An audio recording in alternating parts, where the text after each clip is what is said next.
പറഞ്ഞില്ലേ 1-to-1 നിന്ന് തുടങ്ങി ഇന്നിപ്പം ഒരുപാട് പേരിലേക്ക് സുവിശേഷം പ്രഘോഷിക്കാൻ പറ്റുന്ന ഒരു ഇതിലേക്ക് ഈശോ നമ്മളെ എടുത്ത് മാറ്റുവാണ്. അപ്പം ചെറിയ കാര്യങ്ങളിൽ വിശ്വസ്തനായിരിക്കുന്ന ദൈവം വലിയ കാര്യങ്ങൾ ഏൽപ്പിക്കും. സുവിശേഷം പ്രസംഗിക്കുമെങ്കിൽ അതിലെനിക്ക് അഹംഭാവത്തിന് വകയില്ല, അതെന്റെ കടമയാണ്. അപ്പം കടമ ചെയ്തില്ലെങ്കിൽ അത് കടമാണെന്ന് നമ്മൾ പറയാറുണ്ടല്ലോ. അപ്പൊ അതുകൊണ്ട് ഇതെന്റെ കടമയാണ്, നിങ്ങൾ ലോകമെങ്ങും പോയി സകല സൃഷ്ടികളോടും സുവിശേഷം പ്രസംഗിക്കുകയും എന്നാണ് ഈശോ എനിക്ക് ആദ്യമായിട്ട് കിട്ടിയ ഒരു മെസ്സേജിലൊക്കെ എന്നോട് പറഞ്ഞു. ഞാനപ്പം എൻ്റെ ഒരു ഇവാഞ്ചലൈസേഷൻ എക്സ്പീരിയൻസ് ഒക്കെ പറഞ്ഞേക്കാൾ മുമ്പ് ഞാൻ ആരായിരുന്നു, എന്തായിരുന്നു, എങ്ങനെയായിരുന്നു എന്നൊക്കെ ഒന്ന് തുടങ്ങിയിട്ട് ഞാൻ അതിലേക്ക് പോവാം. കാരണം ഞാൻ സത്യം പറഞ്ഞു കഴിഞ്ഞാൽ ഒരു സാധാരണ ഒരു ഫാമിലിയിൽ, എൻ്റെ ഫാമിലിയിൽ അങ്ങനെ ആർക്കും അങ്ങനെ പ്രാർത്ഥനയും സാധനങ്ങളൊന്നും ഇല്ല, അങ്ങനത്തെ പരിപാടികളൊന്നും ഇല്ല. മീൻ കുടുംബ പ്രാർത്ഥനയൊക്കെ ഉണ്ട്, പള്ളിയിൽ പോകും, അങ്ങനെ അല്ലാതെ വേറെ ഒരു ബാക്ക്ഗ്രൗണ്ട് ഇല്ല. എന്നോട് പലരും ഇപ്പൊ വിളിക്കുമ്പോൾ ചോദിക്കും പപ്പയും മമ്മിയൊക്കെ മറ്റേ കരിസ്മാറ്റിക് ആണോ അതാണോ, അങ്ങനെ ഒന്നുമല്ല. അങ്ങനത്തെ ഒന്നും ഒരു ഫാമിലി അല്ലായിരുന്നു. സത്യം പറഞ്ഞാൽ പള്ളിയിൽ പോയി പോകാറില്ല. അങ്ങനെ ഒരു 7ാം ക്ലാസ് വരെയൊക്കെ ഞാൻ ആൾത്താരപാലനൊക്കെ ആയിട്ട് ജീവിച്ചു. പക്ഷെ അത് കഴിഞ്ഞിട്ട് പിന്നെ പള്ളിയുടെ പാതിക്കൊന്നും പോയിട്ടില്ല. ഞാൻ അത്യാവശ്യം 10ാം ക്ലാസ് വരെയൊക്കെ ഞാൻ ഇങ്ങനെ സൺഡേ കുർബാനയ്ക്ക് പോലും പോവാതെ ഞാൻ കറങ്ങി അടിച്ച് നടക്കുന്ന ഒരു ആളൊക്കെ ആയിരുന്നു. പക്ഷെ എവിടെ വെച്ചോ കർത്താവ് എന്നെ തൊട്ടു. എവിടെ വെച്ചോ അല്ല, ഞാനൊരു +2 ഒരു റിട്രീറ്റ് കൂടിയപ്പോഴാണ് ആദ്യമായിട്ട്, +2 കഴിഞ്ഞിട്ട് ഒരു റിട്രീറ്റ് കൂടിയപ്പോഴാണ് ആദ്യമായിട്ട് എനിക്കൊരു പേഴ്സണൽ എൻകൗണ്ടർ ഒക്കെ ഉണ്ടാകുന്നത്. അവിടെ നിന്നായിരുന്നു എൻ്റെ ഒരു ജേണിയുടെ തുടക്കം. അപ്പം ഞാൻ അവിടെ നിന്ന് തുടങ്ങായിരിക്കും, അതായിരിക്കും എൻ്റെ ഒരു സ്റ്റാർട്ടിങ് സ്റ്റേജ്. അപ്പം നമുക്ക് പറയണ പോലെ എനിക്ക് സത്യം പറഞ്ഞു കഴിഞ്ഞാൽ അന്ന് ഞാൻ അങ്ങനെ ഒരു പേഴ്സണൽ എൻകൗണ്ടർ എനിക്ക് ഉണ്ടായി കഴിഞ്ഞപ്പം ഞാനൊരു ധ്യാനത്തിന് പോയി. 3 ദിവസത്തെ ധ്യാനമായിരുന്നു, വെള്ളി ശനി ഞായർ ദിവസങ്ങളിലെ ഒരു ധ്യാനം. അതിന് ഞാനിങ്ങനെ അറ്റൻഡ് ചെയ്യുന്നു. അവിടെ വെച്ചിട്ട് കുറേ പേരുടെ ടെസ്റ്റിമോണീസ് കേൾക്കുക. അപ്പൊ നോക്കിയപ്പോൾ അതുവരെയും ഞാൻ ചുറ്റും കണ്ടിട്ടുള്ള, ഞാൻ ഒബ്സർവ് ചെയ്ത പല ആൾക്കാരുടെയും ജീവിതങ്ങൾ ഞാനിങ്ങനെ കണ്ടിട്ടുണ്ട്, കേട്ടിട്ടുണ്ട്. അവിടെ പ്രശ്നങ്ങൾ ഞാൻ കേട്ടിട്ടുണ്ട്. ഞാൻ നോക്കിയപ്പോൾ അവിടെ ഓരോരുത്തരും പറയണത് എൻ്റെ വീടിനടുത്തുള്ള പലരുടെയും പ്രശ്നങ്ങൾക്കുള്ള ഉത്തരങ്ങളായിരുന്നു. അപ്പൊ നോക്കിയപ്പോൾ ഞാൻ ധ്യാനം കഴിഞ്ഞപ്പം എനിക്ക് മറ്റു പലർക്കും ഉണ്ടാകുന്ന പോലെ ഒരു കോരിത്തനിക്കുന്ന അനുഭവമോ തണുപ്പിക്കുന്ന അനുഭവമോ അല്ലെങ്കിൽ ഒരാൾ തുടർന്ന് പരിശുദ്ധാത്മാവിനെ കാണുന്നതോ ഈശോയെ കാണുന്നതോ അങ്ങനെ ഒരു അനുഭവം എനിക്ക് ഉണ്ടായി. എനിക്ക് ഒറ്റ കൺവിക്ഷനെ കിട്ടിയുള്ളൂ, അതായത് ഒരു ജീവിക്കുന്ന ദൈവമുണ്ട്, എന്റെയും നിങ്ങളുടെയൊക്കെ എൻ്റെ ചുറ്റുമുള്ളവരുടെയൊക്കെ പ്രശ്നത്തിൽ ഇടപെടാൻ പറ്റുന്ന, എന്നെ സ്നേഹിക്കുന്ന ഒരു ദൈവമുണ്ട്. എന്നെ സ്നേഹിക്കുന്ന ദൈവത്തെക്കാൾ അപ്പുറത്ത് ഒരു ഒരു ഒരു ഒരു ജീവിക്കുന്ന ദൈവം ഉണ്ടെന്ന് എനിക്ക് മനസ്സിലായി. അതായത് ഞാൻ കല്ലിനോടും, ഈ ക്രിസ്ത്യാനികൾ പ്രാർത്ഥിക്കുന്നത് കല്ലിനോടും മണ്ണിനോടൊന്നും അല്ല, ഒരു ജീവിക്കുന്ന ദൈവമുണ്ട്. അതിന് മുമ്പ് വരെ ഞാൻ അമ്പലങ്ങളിൽ പോകുമായിരുന്നു, ഞാൻ എല്ലായിടത്തേക്കും പോയിട്ടുണ്ട്. ഞാൻ അമ്പലങ്ങളിൽ പോയി അവിടുത്തെ നേർച്ച പായസം കഴിക്കുന്ന സ്ഥിരം ഏർപ്പാടുണ്ടായിരുന്നു. അങ്ങനെ കുറെ സമയങ്ങൾ ഞാൻ ഇങ്ങനെ ചെയ്യുമായിരുന്നു. എനിക്ക് എല്ലാ ദൈവങ്ങളും ഒരേപോലെ ആയിരുന്നു. എനിക്ക് അങ്ങനെ യേശു ക്രിസ്തു എന്നുള്ളൊരു ദൈവത്തിന് അങ്ങനെ പ്രത്യേക കഴിവുണ്ടെന്ന് പറയാൻ അങ്ങനെയൊന്നും എനിക്ക് ഉണ്ടായിരുന്നില്ല. അപ്പം ഇങ്ങനൊരു കൺവിക്ഷൻ കിട്ടിക്കഴിഞ്ഞപ്പോൾ ഏറ്റവും ആദ്യം ചെയ്തെന്ന് പറഞ്ഞാൽ നമ്മുടെ ബ്രദർ നേരത്തെ പറഞ്ഞ പോലെ തന്നെ നമ്മുടെ നേരത്തെ ബ്രദർ പറഞ്ഞല്ലോ. അപ്പൊ ബ്രദർ തന്നെ പറയായിരുന്നു, അതായത് എന്തെങ്കിലും കിട്ടിക്കഴിഞ്ഞാൽ എല്ലാവരോടും പറയുമല്ലോ. അപ്പം ഈ സ്വഭാവം എനിക്കുണ്ട്, നല്ലതായാലും മോശമായാലും ഞാൻ എല്ലാവരോടും പോയി പറയും. അപ്പം അന്ന് ഞാൻ ധ്യാനം കഴിഞ്ഞ് വൈകുന്നേരം എത്തിക്കഴിഞ്ഞു, ഞാൻ ചുറ്റുവട്ടത്തുള്ള വീടുകളിലേക്കൊക്കെ പോയി. അവിടെ പോയി ഞാൻ പറഞ്ഞു, ചേട്ടാ ഇങ്ങനെ ഒരു ചേച്ചി ഇങ്ങനെ ഒരു ധ്യാനം ഉണ്ടായിരുന്നു, നല്ലതായിരുന്നു, ഇങ്ങനെയൊക്കെ സാധനങ്ങളൊക്കെ ഉണ്ട് അവിടെ, ഇങ്ങനെയൊക്കെ എക്സ്പീരിയൻസസ് പറഞ്ഞു, ഇതാണെന്നൊക്കെ പറഞ്ഞിട്ട് ഞാൻ ഇങ്ങനെ കുറെ പറഞ്ഞുകൊണ്ടിരിക്കുക. അപ്പം തുടക്ക സമയങ്ങളിലെല്ലാം ഞാൻ ഇങ്ങനെ മറ്റുള്ളവരുടെ എക്സ്പീരിയൻസസ് ആയിരുന്നു പറഞ്ഞുകൊണ്ടിരുന്നത്. അതിനുശേഷം ഞാൻ ആ സമയത്ത് ഞാൻ കോയമ്പത്തൂർ പഠിച്ചുകൊണ്ടിരിക്കുകയും കോയമ്പത്തൂർ തന്നെ പഠിച്ചുകൊണ്ടിരുന്നത്. അപ്പം ഇത് കഴിഞ്ഞ് ഞാൻ തമിഴ്നാട്ടിലെത്തുന്നു. കുറെ നാളുകൾ എൻ്റെ കൂട്ടുകാരോടൊക്കെ ഞാൻ എപ്പോൾ എന്ത് എക്സ്പീരിയൻസ് കിട്ടി കഴിഞ്ഞാൽ എൻ്റെ കൂട്ടുകാരന്മാരുടെ അടുത്തൊക്കെ പറയും. അങ്ങനെ ഞാൻ ഇങ്ങനെ പോയിക്കൊണ്ടിരുന്നു. അപ്പം ഒരു ദിവസം ഇങ്ങനെ കുറച്ച് കഴിഞ്ഞ് കഴിഞ്ഞപ്പോൾ തമ്പുരാൻ എൻ്റെ ജീവിതത്തിലും എനിക്ക് സ്വന്തമായിട്ട് എക്സ്പീരിയൻസസ് തരാൻ തുടങ്ങി. ഞാനിങ്ങനെ ഈശോയെ സ്വന്തമായിട്ട് ഈശോയെ ഒന്ന് കൺവിൻസ് ചെയ്യാൻ തുടങ്ങി. എന്നെ തന്നെ ഞാൻ മനസ്സിലാക്കാൻ തുടങ്ങി. എനിക്ക് സ്വന്തമായിട്ട് ഇങ്ങനെ എക്സ്പീരിയൻസ് വരാൻ തുടങ്ങി. ഇപ്പോൾ ഒരു എക്സ്പീരിയൻസ് പറയാന്നുണ്ടെങ്കിൽ ഞാൻ അവിടെ വെച്ചിട്ട് ഒരു തീരുമാനം എടുത്തു. അതായത് ഒരു ചേട്ടൻ അവിടെ ഒരു ദശാംശത്തിന്റെ കാര്യമൊക്കെ പറയാം. അപ്പൊ ദശാംശത്തിന്റെ കാര്യം പറഞ്ഞു കഴിഞ്ഞപ്പം അതിലെത്രയായിരുന്നു, അതായത് ആ ചേട്ടൻ ദശാംശം കൊടുത്തു, അപ്പൊ ചേട്ടൻ 10 ഇരട്ടിയായിട്ട് തിരിച്ചു കിട്ടുന്നു എന്നൊക്കെ പറഞ്ഞു. അപ്പൊ ഞാൻ പരീക്ഷിക്കാൻ വേണ്ടി, ഞാൻ അങ്ങനെ വിശ്വസിക്കുന്ന ആളൊന്നല്ലായിരുന്നു, ഞാൻ ഈ തോമസ് ലേഹയൊക്കെ പോലെയായിരുന്നു. അപ്പൊ ഞാൻ പരീക്ഷിക്കാൻ വേണ്ടിയിട്ട് ഞാൻ അവിടെ എന്റെ കയ്യിലുണ്ടായിരുന്ന ഒരു 100ന്റെ നോട്ട് എടുത്തിട്ട് പറഞ്ഞു, നോക്കിയേ ഈ പറഞ്ഞ തിയറി ഒക്കെ കറക്റ്റ് ആണെന്നുണ്ടെങ്കിൽ എനിക്ക് ഒരു 1000 രൂപ കിട്ടണം എന്നൊക്കെ പറഞ്ഞ് ഞാൻ ചുമ്മാ എന്റെ അന്നത്തെ ഒരു മണ്ടത്തരത്തിന് ഞാൻ അങ്ങനെ ചെയ്തതാ. അപ്പൊ ഞാൻ പിറ്റത്തെ ദിവസം ഞാൻ കോയമ്പത്തൂർക്ക് പഠിക്കാനായിട്ട് പോണ സമയത്ത് ഒരു എന്റെ കസിൻ ചേച്ചിയുടെ വീട്ടിൽ പോയിട്ട് ഞാൻ ചേച്ചിയുടെ അടുത്ത് പോയിട്ട് എക്സ്പീരിയൻസ് പറഞ്ഞു. അതൊരു 2 കിലോമീറ്റർ അപ്പുറത്താണ്. നടന്നു പോയി അവിടെ ഞാൻ പോയി എക്സ്പീരിയൻസ് ഒക്കെ പറഞ്ഞ് തിരിച്ചു വരുന്ന സമയത്ത് ചേച്ചി പറഞ്ഞു, ചേച്ചി ഒരു മിനിറ്റ് നിന്നേന്നൊക്കെ പറഞ്ഞിട്ട് എന്നെ വിളിച്ചു. എന്നിട്ട് ചേച്ചി പോയിട്ട് അവിടെ നിന്ന് ഒരു 500 രൂപയും കൊണ്ട് തന്നെ വരുവാണ്. അപ്പൊ പറയണം, നിന്നെ ഞാൻ എപ്പോഴും കാണുമ്പോൾ വിചാരിക്കും നീ കോയമ്പത്തൂരൊക്കെ പോകണമല്ലേ, നീ എന്തെങ്കിലും കയ്യിൽ വെച്ചോളാൻ വേണ്ടി ചേച്ചി തരാം. അപ്പം ചേച്ചി വേണ്ടാന്ന് പറഞ്ഞു കുറെ, പക്ഷെ ചേച്ചി സമ്മതിച്ചില്ല. പോക്കറ്റ് മണി ആയിട്ട് വെച്ചോളാൻ പറഞ്ഞു. ഞാൻ തിരിച്ചു എത്തുന്നു വീട്ടിലേക്ക്. എത്ര മണിക്ക് വീട് എത്താറായപ്പോൾ എന്റെ കൂട്ടുകാരൻ്റെ അമ്മ വിളിക്കുന്നു, ലാലി ചേച്ചി വിളിക്കുന്നു. ലാലി ചേച്ചി വിളിച്ചിട്ട് വർത്താനൊക്കെ പറഞ്ഞിട്ട് പറഞ്ഞു, ചേച്ചി ഒരു മിനിറ്റ് നിൽക്കടാന്ന് പറഞ്ഞിട്ട് ഞാൻ ചേച്ചി അകത്ത് പോയിട്ട് തിരിച്ചു വന്നിട്ട് ചേച്ചി ഇങ്ങനെ ഒരു 500 രൂപ എടുത്ത് തരികയാണ്. എന്നിട്ട് പറഞ്ഞു, ചേട്ടൻ വിളിക്കുമ്പോൾ എപ്പോഴും പറയും എനിക്കൊരു ചെറിയൊരു പോക്കറ്റ് മണി തന്നോളാം എന്നൊക്കെ, പക്ഷെ ഞാൻ എപ്പോഴും മറക്കും, നിന്നെ കാണാറില്ല ഞാൻ അവിടെ നോക്കുമ്പോഴൊക്കെ, നീ ഉള്ളപ്പോൾ എൻ്റെ അടുത്ത് പൈസ ഉണ്ടാവില്ല, ഇത് കറക്റ്റ് സമയം എന്നൊക്കെ പറഞ്ഞ് പുള്ളിക്കാരി എടുത്ത് തരുക. അപ്പം പുള്ളിക്കാരി എടുത്തപ്പോൾ ഞാൻ ഈ കാര്യങ്ങളൊക്കെ പറഞ്ഞു. അപ്പൊ പുള്ളിക്കാരി എന്നോട് ദശാംശത്തിന്റെ ഇമ്പോർട്ടൻസ് ഒക്കെ പറഞ്ഞു. അപ്പം അവരുടെ സാമ്പത്തികമായിട്ട് ഒത്തിരി തകർന്നിരുന്ന സമയത്തൊക്കെ ദശാംശം കൊടുത്തിരുന്നത് എങ്ങനെയാന്നൊക്കെ പറഞ്ഞു. അപ്പൊ ഇങ്ങനെ പല പല എക്സ്പീരിയൻസസ് എനിക്ക് പല ആൾക്കാരിൽ നിന്ന് ഇങ്ങനെ കിട്ടി. ഇത് എന്നെ ശരിക്കും പറഞ്ഞു കഴിഞ്ഞാൽ ഒരു ഒരു ഇങ്ങനെ എന്നെ എനിക്ക് ഭയങ്കര ഒരു ആദർശമായിരുന്നു എനിക്ക് ക്രിസ്തു എന്ന് പറഞ്ഞു കഴിഞ്ഞാൽ. എനിക്ക് ഈ നമ്മുടെ ഈ വാക്സിൻ ഒക്കെ നമ്മൾ തുടക്ക സമയത്ത്, ഇപ്പൊ നമുക്ക് വാക്സിൻ പേടിയാ, പക്ഷെ ആ സമയത്ത് നമുക്ക് നമ്മുടെ ചുറ്റുമുള്ളവരൊക്കെ ഇപ്പം മരിച്ചുകൊണ്ടിരിക്കുന്നു. നമ്മുടെ കൊറോണയുടെ സമയത്ത് കേട്ടോ, നമ്മുടെ ഇപ്പോൾ ഉള്ളവരൊക്കെ എങ്ങനെയും വാക്സിൻ കിട്ടുക എന്നുള്ളതായിരുന്നു നമ്മുടെ അന്നത്തെ ഏർജ് എന്ന് പറഞ്ഞു കഴിഞ്ഞാൽ, നമ്മുടെ ഒരു ആഗ്രഹം എന്ന് പറഞ്ഞു കഴിഞ്ഞാൽ. ഇതുപോലെ ആയിരുന്നു എനിക്ക് ക്രിസ്തുവിനെ കൊടുക്കാന്ന് പറഞ്ഞു കഴിഞ്ഞാൽ. കാരണം പോപ്പ് ബെനഡിക്റ്റും പോപ്പ് ജോൺ പോളൊക്കെ പറയുന്ന പോലെ നിങ്ങൾ അന്വേഷിക്കുന്ന സന്തോഷത്തിന്റെ പേരാണ് ക്രിസ്തു എന്ന ഒരു ബോധ്യം ശരിക്കും എനിക്ക് കിട്ടി.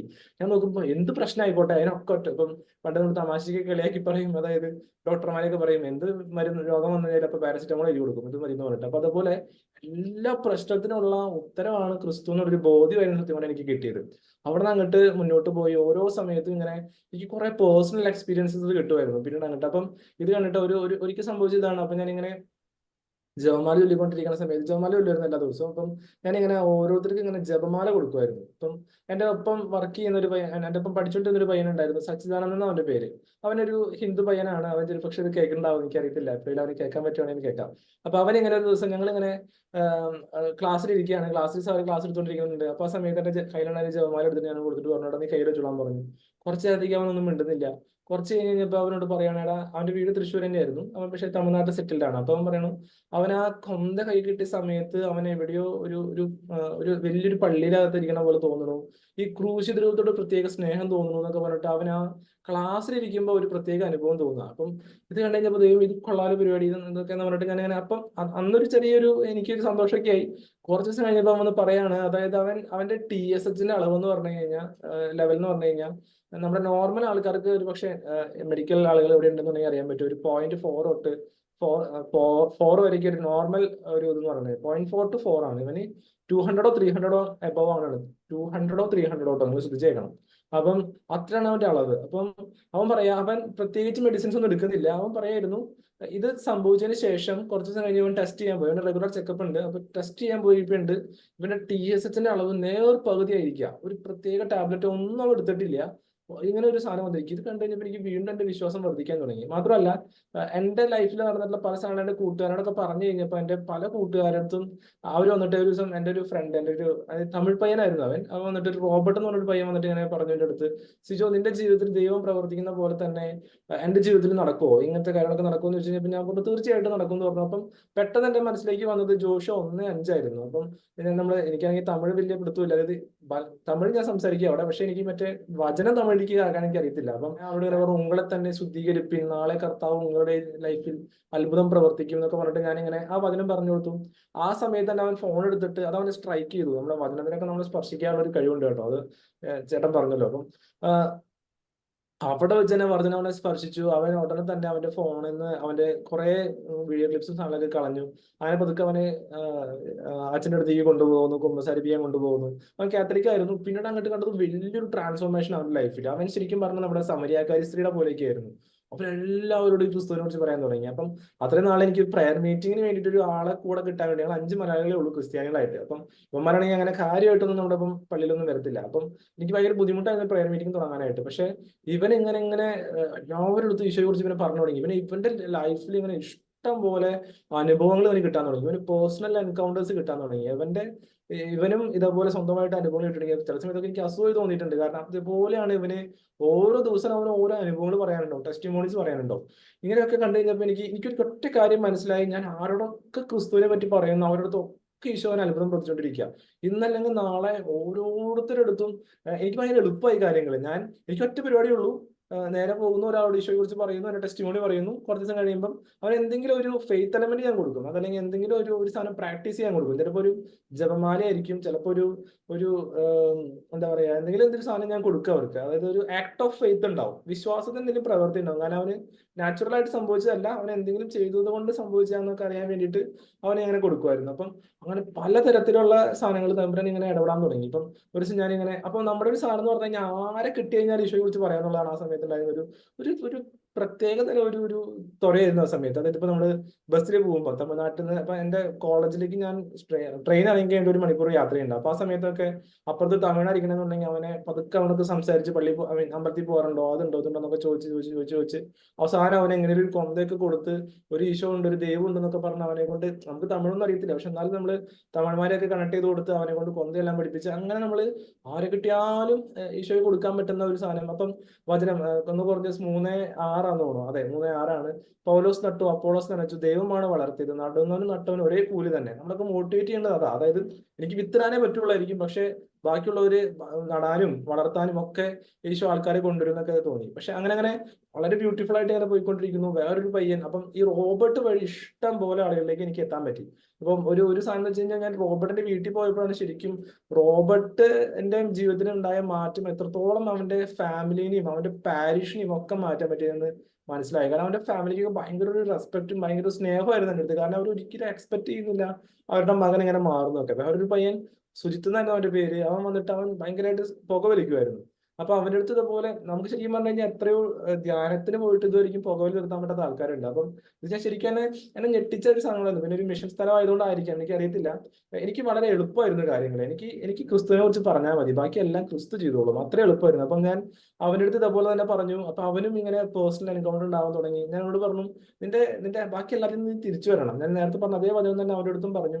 ഇവൻ പറയാ ഇവൻ ആ സ്മോക്കിംഗ് എന്നുള്ള ഹാബിറ്റ് നിർത്തി. സാധാരണഗതിയിൽ അവൻ നിർത്തി കഴിഞ്ഞാലും അവൻ വേണ്ടെന്ന് വെച്ച് കഴിഞ്ഞാലും അവരൊന്നും വലിച്ചിട്ട് മുഖത്തേക്കൊക്കെ ഊതി കഴിഞ്ഞ് കഴിഞ്ഞാൽ അവന് ടെൻഡൻസി വരും വീണ്ടും വലിക്കാനായിട്ട്. അല്ലെങ്കിൽ അങ്ങനെ ഡ്രിങ്ക് ചെയ്യുന്നവരുടെ അടുത്ത് പോയി ചെയ്ത് കഴിഞ്ഞാൽ അതൊക്കെ ഉണ്ടാവും. പക്ഷെ ഇവന് അങ്ങനത്തെ ഒരു ടെൻഡൻസി ഇല്ല, അങ്ങനത്തെ ഒരു സാധനം ഇല്ല. പെർമനന്റ് ആയിട്ട് ഒരു ഹീലിംഗ് ഒക്കെ അവർക്ക് കിട്ടുമായിരുന്നു. ഇതെന്നെ ശരിക്കും പറഞ്ഞു കഴിഞ്ഞാൽ മോട്ടിവേറ്റ് ചെയ്തു. എനിക്ക് ഇങ്ങനെ പുതിയ പുതിയ ആളുകളിലേക്ക് പോകാനായിട്ട്, പുതിയ പുതിയ ആൾക്കാരുടെ ഈശോ കുറിച്ച് പറയാനായിട്ട്. കാരണം കാര്യങ്ങൾ എനിക്ക് വളരെ എളുപ്പമായിരുന്നു. ഇപ്പം ഇങ്ങനെയായിരുന്നു എൻ്റെ ഒരു തുടക്കം. പിന്നീട് അങ്ങോട്ട് ഈശോ, അതായത് ചെറിയ കാര്യങ്ങളിൽ വിശ്വസ്തനായിരിക്കണം തമ്പുരാൻ വലിയ കാര്യങ്ങൾ ഏൽപ്പിക്കുന്നൊക്കെ പറയില്ലേ. അപ്പൊ അങ്ങനത്തെ ഒരു ജേർണി ആയിരുന്നു. ഒരു ദിവസം എന്റെ കൂടെ വർക്ക് ചെയ്യുന്ന ഒരു ജിട്ടു എന്ന് പറഞ്ഞൊരു ഫ്രണ്ട് ഇങ്ങനെ പറയുമായിരുന്നു. അതായത് അവന്റെ ചെറുപ്പത്തില് അവൻ ഒരു 8-ലും 9-ലൊക്കെ പഠിക്കുന്ന സമയത്ത് അവന്റെ ഒരു വീടിന്റെ അടുത്തുള്ള ചേച്ചിമാര്, ജീസസ് ചേച്ചിമാര്, അവൻ ഇങ്ങനെ കാണിച്ചു തന്നെ. എനിക്കൊരു പേപ്പറിൽ 3 പേരുടെ ഫോട്ടോ കാണിച്ചു തന്നു. എന്നിട്ട് പറഞ്ഞു, സിജു ഇതിൽ 4-മനായിട്ട് ഞാൻ വരേണ്ടതായിരുന്നു പറഞ്ഞു. ഞാൻ നോക്കിയിട്ടുണ്ട് വല്ല സമ്മാനം കിട്ടിയതോ അല്ലെങ്കിൽ വേറെ എന്തെങ്കിലും വല്ല പുരസ്കാരമാണോ നോക്കിയിട്ടുണ്ട്. അതൊന്നല്ല. എറണാകുളത്ത് ഒരു കൊലപാതക കുറ്റത്തിന് അറസ്റ്റ് ചെയ്തിട്ടുള്ള 3 പേരുടെ ഫോട്ടോയാണ് കാണിച്ചു തന്നിരിക്കുന്നത്. അപ്പൊ നോക്കിയിട്ടുണ്ട്, ഇവിടെ ഇതെന്താ സംഭവം എന്ന് വെച്ചപ്പോൾ അവന്റെ കളിക്കൂട്ടുകാരാണ്, അവന് കൂടെ വർക്ക് ചെയ്യുന്ന ആൾക്കാരാണ്, അവന്റെ കൂടെയുള്ള അവന്റെ കൂടെ കളിച്ചു വളർന്ന ആൾക്കാരാണ്. പക്ഷെ അത് കഴിഞ്ഞ് കഴിഞ്ഞിട്ട് അവന് ഒരു ചെറുപ്പ സമയത്ത്, അവന്റെ ചെറിയ സമയത്ത് അല്ലെങ്കിൽ ചെറിയ പ്രായത്തിൽ ഒരു 8, 9, 10-ലൊക്കെ ജീസസ് ചേച്ചിമാര് അവന്റെ പിന്നാലെ നടന്ന് അവനെ ഫോളോ അപ്പ് ചെയ്ത് തിരിച്ച് ജീസസിന്റെ പ്രോഗ്രാംസ് ഒക്കെ അറ്റൻഡ് ചെയ്ത് തിരിച്ചു കൊണ്ടുവന്നുകൊണ്ട് തന്നെ അവൻ ആ ഗ്യാങ്ങിൽ നിന്ന് മാറിപ്പോന്നു.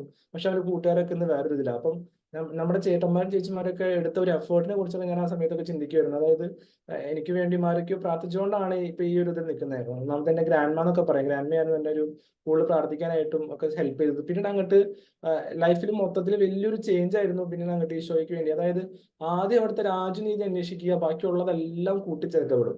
അപ്പം ഇത് എനിക്ക് ഭയങ്കര ഒരു കൺവിക്ഷൻ തരുന്ന സാധനമായിരുന്നു. 1-2 ടെസ്റ്റിമോണി പറഞ്ഞു കഴിഞ്ഞാൽ പറയുന്നത് എന്താണെന്ന് മനസ്സിലാവും. കാരണം ഞാൻ ഈ കഴിഞ്ഞ ദിവസങ്ങളൊക്കെ ചോസം കാണായിരുന്നു. അപ്പം തമ്പുരാൻ നമ്മളെ വിളിക്കുമ്പോഴേ നമ്മൾ നോക്കുമ്പോൾ നമുക്ക് കുറെ പ്രശ്നങ്ങൾ പിന്നിലുണ്ടാവും. അപ്പം ഞാൻ അതിലിങ്ങനെ ഇങ്ങനെ ചോസം കണ്ടപ്പോ വീണ്ടും ഒന്നുകൂടി കാണുമായിരുന്നു. ചോസം എന്ന് പറഞ്ഞ ആ ഒരു എപ്പിസോഡ്സ് കാണായിരുന്നു. അപ്പൊ ആ സമയത്ത് പീറ്റർ ഇങ്ങനെ പറയുന്നുണ്ട്, എനിക്ക് എന്റെ കോള് ശരിയാണെന്ന് എനിക്ക് അറിയില്ല, അല്ലാന്നുണ്ടെങ്കിൽ എനിക്ക് വീട്ടിൽ അമ്മായിയമ്മ വയ്യാണ്ട് കിടക്കാണ്, ഈതൻ ഒറ്റയ്ക്കാണ്. അപ്പൊ അങ്ങനെയൊക്കെ കുറെ കൺസേൺ പറയുമ്പം ഈശോ പോയിട്ട് പത്രോസിന്റെ അമ്മായിയമ്മേനെയൊക്കെ സുഖപ്പെടുത്തുന്ന ഒരു ഭാഗം കാണുന്നുണ്ട്. അപ്പം ഈശോയ്ക്ക് വേണ്ടി നമ്മളിങ്ങനെ ഇറങ്ങാൻ ശ്രമിക്കുമ്പോൾ പല സാധനങ്ങൾ പിന്നിലോട്ട് ഉണ്ടായിരുന്നു.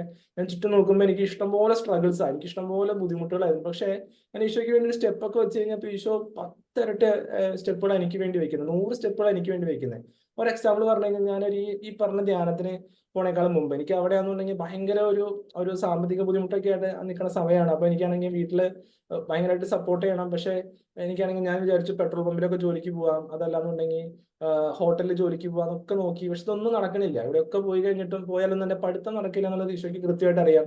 ഞാനപ്പം വിചാരിച്ചു, ഞാൻ അബ്ദുൽ കലാമിനെയൊക്കെ ചിന്തിച്ചിട്ടുണ്ടായിരുന്നു. അതായത് ഞാൻ രാത്രി പെട്രോൾ പമ്പിലൊക്കെ ജോലിക്ക് പോകണം, രാത്രി അവിടെ ജോലി ചെയ്യുന്നു, ആ വെളിച്ചത്തിൽ ഇരുന്നിട്ട്, രാത്രി വണ്ടികളൊക്കെ കുറവായിരിക്കുമല്ലോ, ആ വെളിച്ചത്തിൽ ഞാൻ പഠിക്കുന്നു, അങ്ങനെ നല്ല മാർക്ക് വാങ്ങിക്കുന്നു, അങ്ങനെ ഞാൻ നാളെ ടെസ്റ്റിമോണീസ് ഒക്കെ പറയുന്നു, അങ്ങനെയൊക്കെ ഞാൻ ചിന്തിച്ചോണ്ടിരുന്നത്. പക്ഷെ ഈശോയ്ക്ക് അറിയാം ഞാൻ അങ്ങനെ ഒന്നും ചെയ്ത് കഴിഞ്ഞ് കഴിഞ്ഞാൽ ഞാൻ പഠിക്കത്തില്ല എന്നും മറ്റൊക്കെ അറിയാം. അങ്ങനെ ഇരിക്കുന്ന സമയത്ത് ഈശോ എന്നെ ഒന്നും അനുവദിച്ചില്ല. പക്ഷെ എന്റെ വേറൊരു നമ്മുടെ വചനം പറയുന്ന പോലെ നിനക്ക് മുമ്പ് ഞാനൊരു ദൂതനെ അയക്കുന്നു, അവൻ നിന്റെ വഴിയൊരുക്കും. മാർക്കോസ് 1:2 പറയണ പോലെ എനിക്ക് മുമ്പ് ഒരു ദൂതനെ അയച്ചു, അവൻ എന്റെ വഴിയൊരുക്കി. എന്റെ ഒരു ഫ്രണ്ട് തമിഴ്നായിരുന്നു, അവൻ പാതി മലയാളി പാതി തമിഴ് തന്നെയായിരുന്നു അവൻ. അപ്പൊ അവൻ വഴി ഒരു ഹോം ട്യൂഷന്റെ ഒരു സെറ്റപ്പ് വരികയാണ്. അപ്പൊ അങ്ങനെ ഒരു ഹോം ട്യൂഷൻ എടുക്കാൻ എനിക്കൊരു അവസരം വരുന്നു. അങ്ങനെ ഞാൻ അതിന്റെ ഒരു ഇന്റർവ്യൂ സ്കെഡ്യൂൾ ചെയ്തിരിക്കുന്നത് ഒരു വെള്ളിയാഴ്ചയാണ്. ആ സമയത്ത് തന്നെ നാട്ടില് വേറൊരു ജീസസ് യൂത്തിൻ്റെ ഒരു പ്രോഗ്രാം നടക്കുവാണ്. വെള്ളിയാഴ്ച തുടങ്ങും. അപ്പൊ വ്യാഴാഴ്ച എനിക്ക് അവിടെ നിന്ന് പോന്നാലാണ് വെള്ളിയാഴ്ച എനിക്ക് അറ്റൻഡ് ചെയ്യാൻ പറ്റുള്ളൂ. ഈ ഇന്റർവ്യൂ എനിക്കൊരു മൺഡേ ആണെന്നുണ്ടെങ്കിൽ എനിക്ക് എളുപ്പത്തിൽ അത് അറ്റൻഡ് ചെയ്യാൻ പറ്റും. അപ്പൊ ഞാനാണെങ്കിൽ ഒത്തിരി നാൾ ആഗ്രഹിച്ച് പ്രാർത്ഥിച്ചൊക്കെ കിട്ടിയിട്ടുള്ള ഒരു ഇന്റർവ്യൂ ആയിരുന്നു. അപ്പൊ ആ സമയത്ത് നമുക്കാണെങ്കിൽ ഈശോയെ കുറിച്ചുള്ള വലിയൊരു തീക്ഷ്ണത, അതായത് സത്യം പറഞ്ഞാൽ എനിക്ക് പേഴ്സണലി ഒരു സ്നേഹം അനുഭവിക്കാനൊന്നും പറ്റിയിട്ടൊന്നുമില്ല. ഒരു ആദർശമായിരുന്നു സത്യം പറഞ്ഞു കഴിഞ്ഞാൽ. അതായത് ഇങ്ങനെ ഒരു കോൺസെപ്റ്റ് ഉണ്ട്, ഇങ്ങനെ ഒരു സാധനം, ഇങ്ങനെ ഒരു ജീവിക്കുന്ന ദൈവം ഉണ്ട്, അങ്ങനത്തെ ഒരു സാധനം എനിക്കുള്ളൂ. അല്ലാതെ ഒരു പേഴ്സണൽ ബന്ധമോ സാധനങ്ങളൊന്നും ഇല്ല. അപ്പൊ ഇതിന്റെ പുറത്ത് നമ്മൾ എല്ലാവരും ഞാൻ ഇറങ്ങിത്തിരിക്കുന്നത്. അപ്പം ഞാൻ നോക്കുമ്പോൾ എനിക്കൊരു ഇതാണ്. അപ്പം എനിക്ക് ജോലി തന്നത് ദൈവമാണെന്നുണ്ടെങ്കിൽ, ഈ ഒരു ട്യൂഷൻ ശരിയാക്കി തന്നത് ദൈവമാണെന്നുണ്ടെങ്കിൽ, ഇത് ശരിയാക്കാനും ഇതിന്റെ കാര്യങ്ങളൊക്കെ നോക്കാൻ ദൈവത്തിന് അറിയാന്നുള്ള ഒരു കോൺഫിഡൻസ് ഞാൻ ഇറങ്ങുന്നു പുറത്ത്, എന്റെ റൂമിന് പുറത്തിറങ്ങുന്നു. ആ സമയത്ത് നോക്കുമ്പോൾ എന്റെ കൂടെ ഉള്ളവന്മാരൊക്കെ കളിയാക്കുന്നു, അവർ വഴക്ക് പറയുന്നു, നിനക്ക് പ്രാന്താണ്, നീ ജീസസ് യൂത്ത് എന്നൊക്കെ പറഞ്ഞ് നടന്നു എന്നൊക്കെ പറഞ്ഞ് എനിക്കാണെങ്കിൽ അവർ മുന്നിൽ ഒരു ടെസ്റ്റ് കൊടുക്കാൻ പറ്റണില്ല. അപ്പം അല്ലെങ്കിൽ അവരെന്നെ കളിയാക്കിക്കൊണ്ടിരിക്കുന്നു. എനിക്ക് ഭയങ്കര വിഷമമാവുന്നുണ്ട്, ഞാൻ ചെയ്യുന്നത് ശരിയാണെന്ന് ചിന്തിക്കുന്നുണ്ട്. പക്ഷെ ഈശോയ്ക്ക് വേണ്ടിയാണല്ലോ എന്നുള്ളൊരു വലിയൊരു കോൺഫിഡൻസ് ഞാൻ ഇറങ്ങുവാണ്. അപ്പൊ ഞാൻ പുറത്തെത്തി കഴിഞ്ഞിട്ടുണ്ട് എന്നെ ഇവിടെ നിന്ന് തന്നെ എനിക്ക് ആരാണോ ജോലി ഓഫർ ചെയ്ത് ആ സാറ് വിളിക്കുമായിരുന്നു. ആ സാറ് വിളിച്ചിട്ടുണ്ട്, പറഞ്ഞു സിജോ ഒരു പ്രശ്നമുണ്ട് എന്നൊക്കെ പറഞ്ഞിട്ട് എന്നെ പറയണം. സാർ എന്താ പ്രശ്നം, എന്നോട് എവിടെയാണ് ചോദിച്ചു ആദ്യം. അപ്പൊ ഞാൻ പറഞ്ഞു ഞാൻ എന്റെ റൂമിലാന്ന് പറഞ്ഞു, കോയമ്പത്തൂർ ഉണ്ടെന്ന് പറഞ്ഞു. അപ്പൊ ഞാൻ ഇതൊന്നും പറഞ്ഞില്ല, ഞാൻ പോരണ കാര്യമൊന്നും പറഞ്ഞില്ല, എനിക്ക് നാളെ വരാൻ പറ്റില്ല എന്നുള്ളതും ഞാൻ പറഞ്ഞിട്ടില്ല ആ സമയത്ത്. അപ്പൊ അവനോട് പറയാണ്, സിജോ എന്നോട് ക്ഷമിക്കണം, നാളെ നടത്താനിരുന്ന ഇന്റർവ്യൂ നമ്മളൊന്ന് പോസ്റ്റ്പോൺ ചെയ്ത് മൺഡേക്ക് വെക്കുവാണ്. ആ പയ്യന് സാറ്റർഡേ ഒരു എക്സാം ഉള്ളതുകൊണ്ട് നമുക്ക് അർജന്റായിട്ട് ട്യൂഷൻ എടുക്കണം എന്നൊക്കെ പറഞ്ഞു. അപ്പം ഞാൻ നോക്കിയപ്പോൾ എന്റെ തമ്പുരാന് ഒരു കീബോർഡിൽ എൻ്റർ അടിക്കാൻ നമുക്ക് എത്ര സെക്കൻഡ് ആവശ്യമുണ്ടോ അത്രയും സെക്കൻഡ് മതി നമ്മുടെ ജീവിതത്തിൽ അത്ഭുതം പ്രവർത്തിക്കാനായിട്ട്. അതായിരുന്നു എനിക്ക് അന്ന് അവിടെ മനസ്സിലാക്കിയത്. അപ്പം പിന്നീട് അങ്ങോട്ട് അപ്പൊ ഞാൻ അന്ന് സത്യം പറഞ്ഞു കഴിഞ്ഞാൽ നമ്മുടെ KGF ഒന്നും ഇറങ്ങിയിട്ടില്ല. പക്ഷെ ആ സമയത്തൊക്കെ KGF ഒക്കെ ഇറങ്ങി ഞാൻ ആ ബാക്ക്ഗ്രൗണ്ട് ഒക്കെ ഇട്ട് കയറി പോയനെ, എന്നൊക്കെ ഇട്ടിട്ട് ഞാൻ കയറി പോയൊരു. പക്ഷേ കാരണം എനിക്ക് അത്രയും ഒരു സന്തോഷമായിരുന്ന സമയത്ത്. കാരണം എനിക്ക് മുന്നേ പോകുന്ന ഒരു തമ്പുരാൻ, അല്ലെങ്കിൽ എനിക്ക് വേണ്ടി ഒരു 10 സ്റ്റെപ്പ് 100 സ്റ്റെപ്പ് വയ്ക്കാൻ പറ്റുന്ന തമ്പുരാന്റെ കൂടെ ഉണ്ടെന്നുള്ളത്. ഞാൻ നേരെ റൂമിലേക്ക് കയറി ചെല്ലുന്നു. ആ അമ്മയുടെ അടുത്ത് പറയായിരുന്നു, ഞാൻ കല്ലിനോടും മണ്ണിനോടും നല്ല പ്രാർത്ഥിക്കുന്നത്, ഞാൻ ജീവിക്കുന്ന ദൈവത്തോടാന്നൊക്കെ. അപ്പം അവർക്കും ഒരു ടെസ്റ്റിമോണി ആയിരുന്നു അത്. പിന്നീട് അങ്ങോട്ട് ഞാൻ അവിടെ നിന്ന് അന്ന് എനിക്കൊരു വേറെ ബെനിഫിറ്റ് ഉണ്ടായതെന്ന് വെച്ച് കഴിഞ്ഞാൽ, ഞാൻ അവിടെ ജോലി ചെയ്യാന്നുണ്ടെങ്കിൽ ഞാൻ പെട്രോൾ പമ്പിലോ അല്ലെങ്കിൽ മറ്റ് ഇതിലൊക്കെ ഞാൻ ജോലി ചെയ്യാന്നുണ്ടെങ്കിൽ എനിക്ക് പെർ മന്ത് കിട്ടുന്നത് 3000 റുപ്പീസാണ്. എല്ലാ ദിവസവും ഞാൻ ജോലിക്ക് പോകണം, എനിക്ക് 3000 റുപ്പീസാണ് പെർ മന്ത് കിട്ടുന്നത്. അപ്പം അത് സത്യം പറഞ്ഞാൽ എനിക്ക് അവിടെ വാടക കൊടുക്കാനുള്ള രൂപയേ ഉള്ളൂ. പക്ഷെ നോക്കുമ്പോൾ അത് എനിക്ക് വലിയ സപ്പോർട്ടായിരുന്നു സമയത്ത്. അപ്പം ഇത് കഴിഞ്ഞ് ഞാൻ ഹോട്ടലിൽ പോയാലും പെർ ഡേ 100, അങ്ങനെ 30 ദിവസം വർക്ക് ചെയ്താൽ എനിക്ക് അത്ര തന്നെ കിട്ടുള്ളൂ. പക്ഷെ ഇവിടെ എനിക്ക് ഓഫർ ചെയ്തെന്ന് പറഞ്ഞു കഴിഞ്ഞാൽ ട്യൂസ്ഡേയും തേഴ്സ്ഡേയും മാത്രം ഞാൻ ജോലി ചെയ്താൽ മതി, എനിക്ക് 2500 റുപ്പീസ് വെച്ചപ്പോൾ മന്ത് കിട്ടും. അതായത് 8 ക്ലാസ് എടുത്താൽ മതി. അപ്പൊ അങ്ങനെയൊക്കെ എനിക്ക് ഓഫേഴ്സ് ഉണ്ടായിരുന്നു. പക്ഷെ അതൊക്കെ ഞാൻ റിജക്ട് ചെയ്തിട്ടാണ് ഞാൻ പോകുന്നത്. അപ്പം ഈശോയ്ക്ക് വേണ്ടി അന്ന് ഞാനൊരു 2500 രൂപ വേണ്ടെന്ന് വെച്ചിട്ട് ഈശോ അതിനെ എന്താ പറയാ ബ്ലെസ് ചെയ്തു എന്ന് പറയാം. 5 അപ്പം 2 മീനും വർദ്ധിപ്പിച്ചതുപോലെ ഈശോ അങ്ങോട്ട് വർദ്ധിപ്പിക്കുമായിരുന്നു. ആ സമയങ്ങളിൽ എനിക്ക് അവിടെ നിന്ന് അങ്ങോട്ട് ട്യൂഷൻസ് ഇഷ്ടംപോലെ തരാൻ തുടങ്ങി. ഒരു ഒരു 15,000 വരെയൊക്കെ മന്ത്ലി ഏൺ ചെയ്യാൻ പറ്റുന്ന രീതിയിലൊക്കെ ഈശോ എന്നെ ഒരുപാട് അനുഗ്രഹിച്ചു. അങ്ങനെ കുറെ കടങ്ങളൊക്കെ വീട്ടാൻ പറ്റി. അങ്ങനെ ഈശോ ഇങ്ങനെ അനുഗ്രഹിച്ചുകൊണ്ടേയിരുന്നു. അപ്പം എനിക്ക് ഭയങ്കര എന്നെ ശക്തനാക്കിയത് ശരിക്കും ഈ ഒരു ഇതായിരുന്നു.